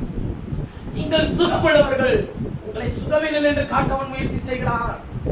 நீங்கள் ஆரோக்கியம் உள்ளவர்கள், நீங்கள் குறைவுள்ளவர்கள் என்று அவன் காட்ட முயற்சி செய்கிறார். நீங்கள் நிறைவுள்ளவர்கள், ஆனால் உங்கள் குறைவுகளை அவன் சுட்டி காண்பிக்க முயற்சி செய்கிறான். தேவன் அப்படி செய்கிறதல்ல. போய் நீ பாவம் செய்யாது, போய் இதை விட்டுவிடு, உன் படுக்கை எடுத்துக்கொண்டு இருந்து நட. எப்படி அவர் சொல்லுகிறார் என்பதை கவனித்து பாருங்கள். நியாயாசனம் கிறிஸ்து உங்களை சந்தித்தால் எல்லாவற்றிலிருந்தும் உங்களை விடுதலையாக்கி வெளியே கொண்டு வந்து உங்களை வழி நடத்துவார். ஆனால் உங்களை யார் தினந்தோறும் சந்திக்கிறார்கள் என்பதிலே நீங்கள் தெளிவாயிருங்கள். அவன் உங்கள் சிந்தனைகளை தாக்க முயற்சி செய்கிறான். எனக்கு அற்புதமான தாயாரே, எனக்கு அற்புதமான சகோதரியே, எனக்கு அற்புதமான சகோதரர்களே, உங்கள் சிந்தனைகளை அவன் தாக்க முயற்சி செய்து கொண்டே இருக்கிறான். ஆனால் தேவன் உங்களுக்கு தம்முடைய சிந்தையை தர விரும்புகிறார். ரட்சிப்பை அல்ல. நான் ரட்சிக்கப்பட்டாயிற்று, ஏன் ரட்சிக்கப்பட வேண்டும்? நீங்கள் மீண்டும் ரட்சிக்கப்பட வேண்டும். நாம் இன்னும் ரட்சிப்பை பரிபூர்ணமாய் அனுபவிக்கவில்லை. ஆத்தும ரட்சிப்பு அடைந்திருக்கிறது. ஆவிக்குரிய ரட்சிப்பை தேவன் தம்முடைய வார்த்தையில் உங்களுக்கு தருகிறார். ஆனால் சரீர ரட்சிப்பை எப்பொழுது அடையும் தெரியுங்களா? பாவம் இல்லாமல் அவர் தரிசனமாகும் போது நமக்கு கொடுக்கப்படுகிற நியாய தீர்ப்பு அவருங்க குறித்து படுகிறவராய் இருப்பார். சரீரம் என்ன நியாய தீர்ப்பை பெற்றுக்கொள்ளும்? அழிவுள்ளது. அழிவுள்ளதுதான். சாவுக்கேதுவானது. இது சாவுக்கேதுவானதுதான். ஆனால் எதற்கு நியாய தீர்ப்பை கொடுக்க விரும்புகிறார்? அழிவுள்ளது அழியாமையை, சாவுக்கேதுவான இதை சாவாமையை, மரணம் ஜெயமாக விழுங்கப்பட்டது என்கிற வார்த்தை நிறைவேறும்படிக்கு இயேசு பாவம் இல்லாமல் தரிசனமாவார். அப்படி தரிசனமாகும்போது பாவமான இந்த சரீரத்தை பரிசுத்தமான அவருடைய சரீரத்துக்கு ஒப்பாக நம்மை மறு ரூபப்படுத்துவார். அப்போது அந்த ரட்சிப்பை தேவன் நமக்கு கொடுப்பார். வாசிக்கலாம். 1 கொரிந்தியர் 15 அதிகாரம் எழுதி இருக்கிறதா என்பதை கவனித்து பாருங்கள். 1 கொரிந்தியர் 15 53வது வசனம் 52வது வசனத்திலிருந்து வாசிக்கலாம். எக்காலம் துணிக்கும், அப்பொழுது மரித்தோர் அழிவிடுதலாய். எக்கால சத்தம் கேட்குமா? எக்கால சத்தம் கேட்கணும். காத்துட்டே உட்கார்ந்துருக்க வேண்டியதான். ஒரு எக்கால சத்தமும் கேட்காது. எக்காலம் துணிக்கணும். என்ன? அவர் சத்தம் எடுக்கிற சத்தம் அதுதான். எக்காலம் ஓசை இல்லாமல் இருந்தார், அர்த்தம் இல்லாமல் இருந்தார், யார் விளங்கிக் கொள்ள முடியும்? சொல்றாரா இல்லையா? இந்த எக்காலம் என்ன? விளங்கிக் கொள்ளுகிற எக்காலம். ஒண்ணும் இல்லைங்க. போன் வர்றதுக்கு ஒரு சத்தம் வச்சிருக்கீங்க, மெசேஜ் வர்றதுக்கு ஒரு சத்தம் வச்சிருக்கீங்க, காலையில அலாரம் அடிக்கிறதுக்கு ஒரு சத்தம் வச்சிருக்கீங்க. எல்லா சத்தமும் ஒன்றல்ல, ஒவ்வொன்றும் ஒவ்வொன்றை அடையாளப்படுத்துகிறது. ஏது எக்காலம்? நான் வந்து விட்டேன் அப்படின்ற ஒரு எக்கால சத்தம் ஊதுமா? வானத்திலே கேட்குமா? ஒரு நாளும் கேட்காது. இதுதான் அவருடைய காலத்தின் சத்தம். திரும்பி வா, நான் உன் சரீரத்தை மறுரூபப்படுத்துகிறேன் என்கிற செய்திதான். உன்னை ஆண்டவரிடத்துக்கு திருப்புகிற செய்திதான் எக்காலம். எக்காலம் தொனிக்கும். அப்பொழுது மரித்தோர் அழிவில்லாதவர்களாய் மரித்தோர் அழிவில்லாதவர்களாய் எழுந்திருப்பார்கள். நாமும் மறுரூபமாக்கப்படுவோம். நாமும் மறுரூபமாக்கப்படுவோம். அழிவுள்ளதாகிய இது அழியாமையும். அப்ப இப்போதே துணிக்கப்படுதுன்னா நம்ம ஏன் பிரதர் இன்னும் மறுரூபமாகல? மகிமையின் மேல் மகிமை அடைந்து மறுரூபமாகும். கொண்டு போயிட்டு இருக்கிறாருங்க. சத்தம் தொனித்து நீ வா, என்னிடத்தில் வா, உள்ளே வா. ஒரு மணியன் சத்தத்தை கேட்டு கதவை திறந்தா, என்னிடத்தில் வா. அப்போது என்ன நடக்கும்ன்றத பாருங்க. 53 அழிவுள்ளதாகிய இது அழியாமையும். அழிவுள்ளதாகிய இந்த சரீரம் அழியாமையும். சாவுக்கேதுவாகிய இது சாவாமையும் தரித்துக் கொள்ள வேண்டும். சாவுக்கேதுவாகிய இது சாவாமையும் தரித்துக் கொள்ள வேண்டும். அழிவுள்ளதாகிய இது அழியாமையும். அழிவுள்ளதாகிய இது அழியாமையும். சாவுக்கேதுவாகிய இது சாவாமையும் தரித்துக் கொள்ள வேண்டும். சாவுக்கேதுவாகிய இது சாவாமையும் தரித்துக் கொள்ளும் போது மரணம் ஜெயமாக விழுங்கப்பட்டது என்று மரணம் ஜெயமாக விழுங்கப்பட்டது என்று எழுதியிருக்கிற வார்த்தை நிறைவேறும். எழுதியிருக்கிற வார்த்தை நிறைவேறும். போதும். எப்போது மரணம்? இந்த சரீரம் தேவன் ஒரு நியாய தீர்ப்பை கொடுப்பா. இந்த சரீரத்துக்கு நீ செய்த நன்மையா இருக்கட்டும் தீமையா இருக்கட்டும் இந்த சரீரத்திலே, ஆனால் உங்களுக்காகவும் எனக்காகவும் ஒரு சரீரம் நன்மையை தவிர தீமை ஒன்று செய்யாமல் காத்துக் கொண்டிருக்கிறது. அந்த சரீரம் உலக தோற்றத்துக்கு முன்னதாகவே ஆயத்தம் பண்ணப்பட்ட சரீரம். அந்த சரீரம் எனக்காக அடிக்கப்பட்ட சரீரம். அந்த சரீரத்திலே இப்பொழுது நான் அவயமா இருக்கிறேன். விளங்கிக் கொள்ள முடிகிறதா? அது என்ன சரீரம்? அதுதான் இயேசு கிறிஸ்துவின் மறுரூப சரீரம். அந்த சரீரம் தான் உங்களுடைய சரீரத்தை மறுரூபப்படுத்த அவர் சீக்கிரமாய் இரண்டாம் தரம் பாவமில்லாமல் தரிசனமாவார். அவர் வரும்போது அவர் இருக்கிற வண்ணமாகவே நாம் அவரை தரிசிப்பதினால் அவர் கோப்பாய் இருப்போம். பிலிப்பியரிலே வாசிக்கிறோம்.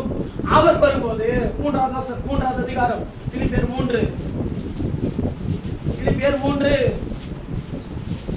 21வது வசனம். அவர் எல்லாவற்றையும் தமக்கு கீழ்ப்படுத்திக் கொள்ளத்தக்க தம்முடைய வல்லமையான செயலின்படியே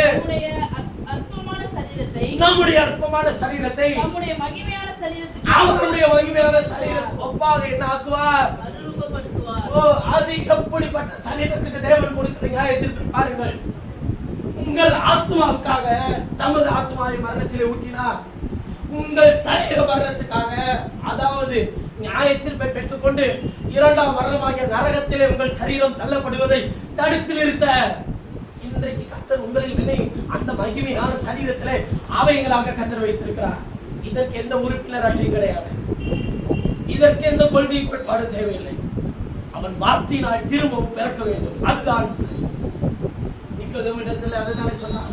மாம்சத்தினால் பிறக்கிறது மாம்சம், ஆவியினால் பிறக்கிறது ஆவி. ஆவியினால் பிறக்கிறது என்றால் என்ன?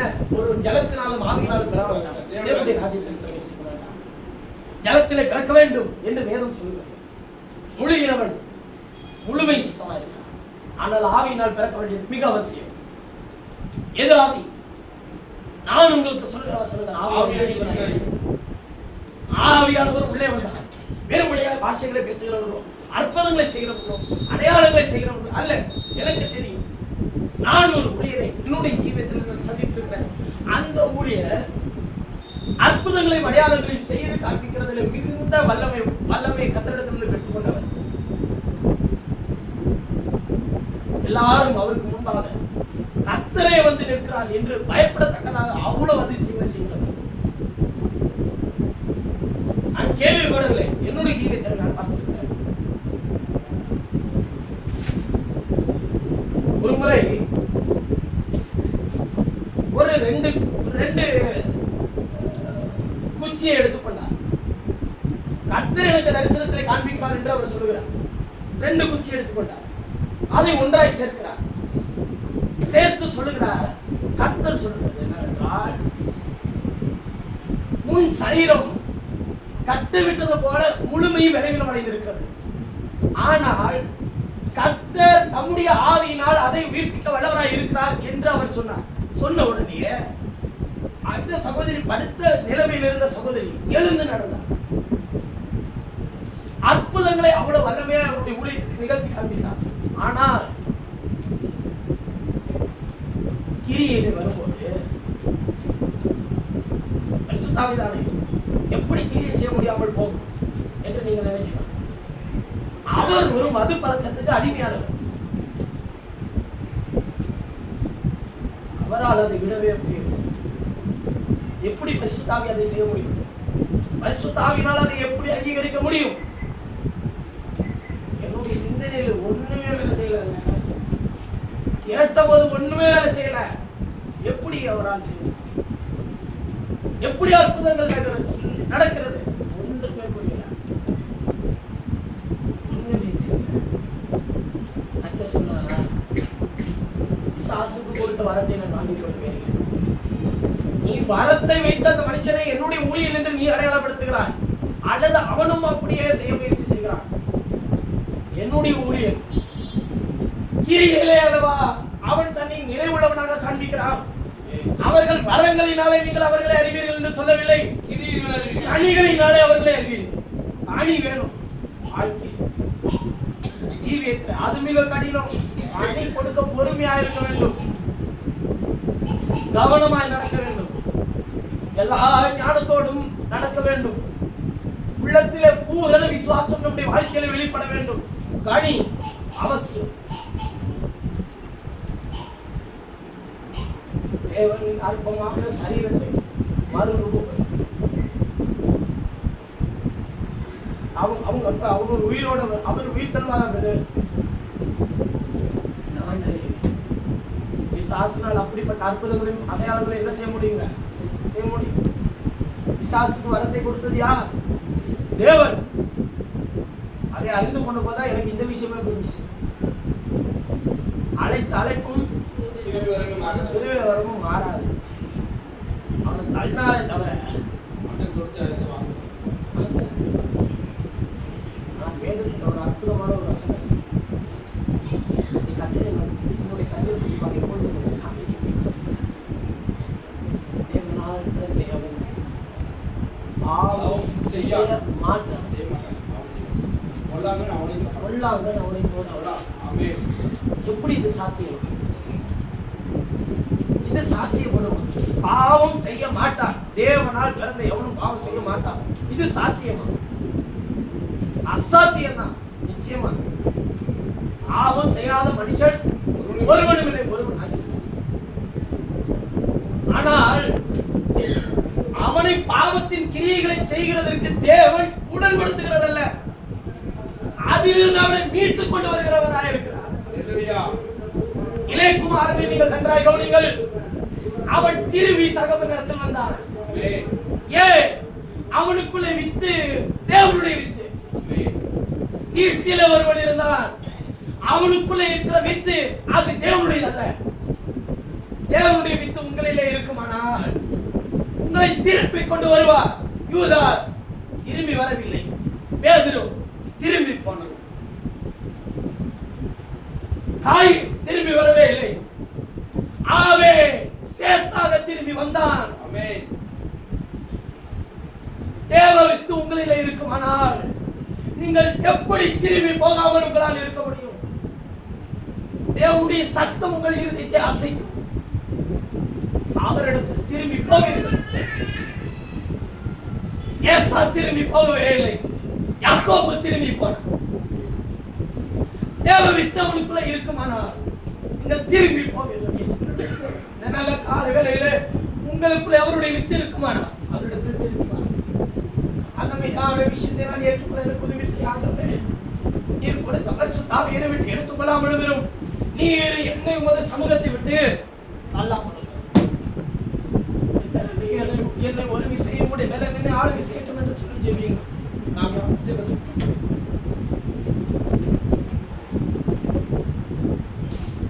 எதற்கு ரட்சிப்பு? சரீரத்தில். சரீரம் ரட்சிப்பை அடைகிறதை உங்கள் கண்கள் சீக்கிரமாக காணும். அப்படி ரட்சிப்பை அடையும் போது அவரை போல நாம் மாறுகிற ஒரு நேரம் வரும். அது எல்லாருக்கும் தெரியாது, அது எல்லாராலும் உணர முடியாது. தேவ வித்து கற்பிக்கப்பட்டிருக்கிற உங்கள் சரீரம் மறுரூபம் அடைகிறது உங்கள் கண்கள் சீக்கிரமாக காணும்.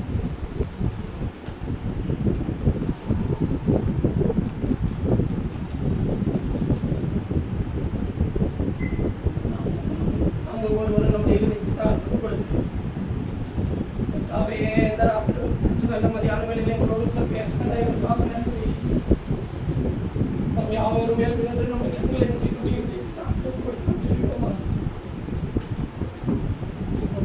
கர்த்தருடைய பிரசன்னம் நமக்கு இருக்கிறது. கர்த்தருடைய ஜீவன் மத்தியில் இருக்கிறது. கர்த்தருடைய வல்லமை நம்மை தொடுகிறதா இருக்கிறது. அவர் பாவம் இல்லாமல் தரிசனமாகும் போது பாவமான இந்த சரீரத்துக்கு அவர் நியாய தீர்ப்பை கொடுக்க அவர் சீக்கிரமாய் வருவார். அந்த நியாய தீர்ப்பு எப்படி நடக்கும்?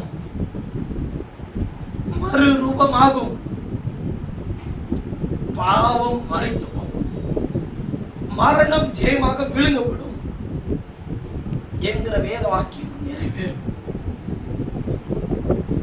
அதுதான் கிறிஸ்துவ நியாயாசனத்தில் நமக்காக செய்ய காத்திருக்கிற ஒரே ஒரு விஷயம். அவருடைய கருத்தில் அவருடைய ஜீவனை நீங்கள் பெற்றுக் கொடுங்கள். கர்த்தருடைய பலன் ஒவ்வொருவரையும் ஆளுகை செய்யட்டும். கர்த்தருடைய ஜீவன் ஒவ்வொருவரையும் நிரப்பட்டும். மதியான வேளையில் உடைய சுகத்தினாலும் பலத்தினாலும் உடைய ஜனங்களை நிரப்பாயா. சத்துரு அவர்களை குறைவுள்ளவன் என்று சொல்லுகிறான். சத்துரு அவர்களை பலவீனன் என்று சொல்லுகிறான். சத்துரு அவர்களை நீ பயமுள்ளவன். உன்னுடைய வாழ்க்கை உன்னுடைய சூழல் இப்படியேதான் நகரும் என்று அவன் சொல்லுகிறான்.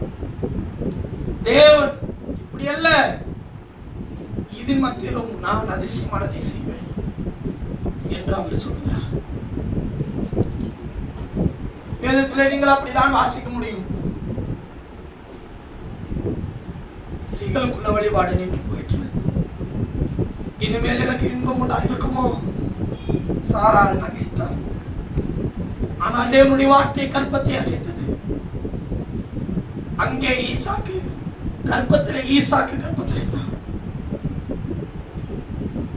தேவ வார்த்தை இன்றைக்கு உங்களுக்குள்ளே அசையுமானா அங்கே கர்த்தருடைய வாக்குத்தத்தம் கற்பந்தரிக்கும். தேவ மேலன் உங்களை ஆளுகை செய்கிறதா இருக்கிறது. விசுவாசத்தோடு நம்பிக்கையோடு நீங்கள் எதுவாக இருக்கிறீர்கள் என்பது முக்கியமல்ல. தேவனுக்கு தேவன் உங்களுக்கு என்ன வெளிப்படுத்தி இருக்கிறாரோ அதே ஜீவன் உண்டாயிருக்கும். ஜீவன் மாத்திரம் அவர் கொடுக்க அவர் வரவில்லை. அந்த ஜீவனை உங்களுடைய வாழ்க்கையில பரிபூர்ணப்படுத்தும் அவர் வந்தார். பரிபூர்ணப்படுத்த தேவனுக்கு வல்லமை உண்டு. விசுவாசத்தோடு இருங்கள்.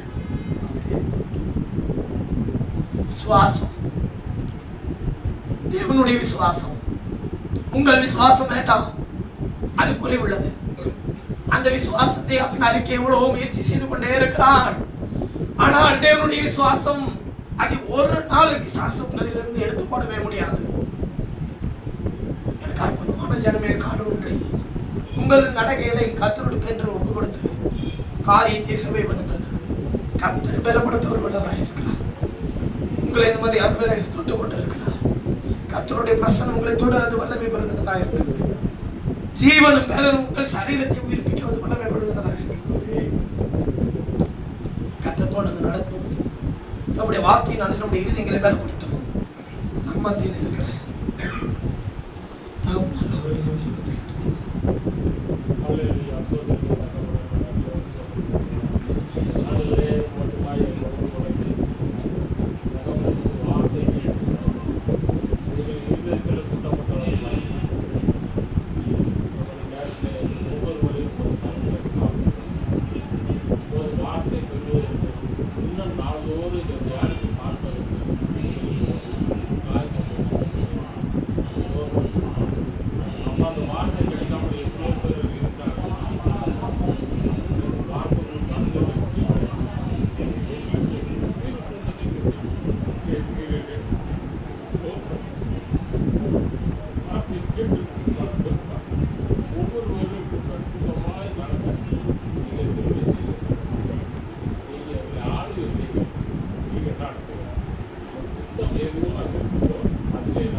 வைராக்கியமாய் பாராட்டி வார்த்தையை நிலைநிறுத்த ஒவ்வொருவருக்கும் அந்த தகுதி நீங்கள் அப்படி செய்வதை புத்தி கடன் வயசு எல்லாம் அங்கே இயேசு ஆத்மாவே கர்த்தரை ஸ்தோத்திரி. எங்களுடைய நடுவில் சார்ந்த ஸ்தோத்திரி.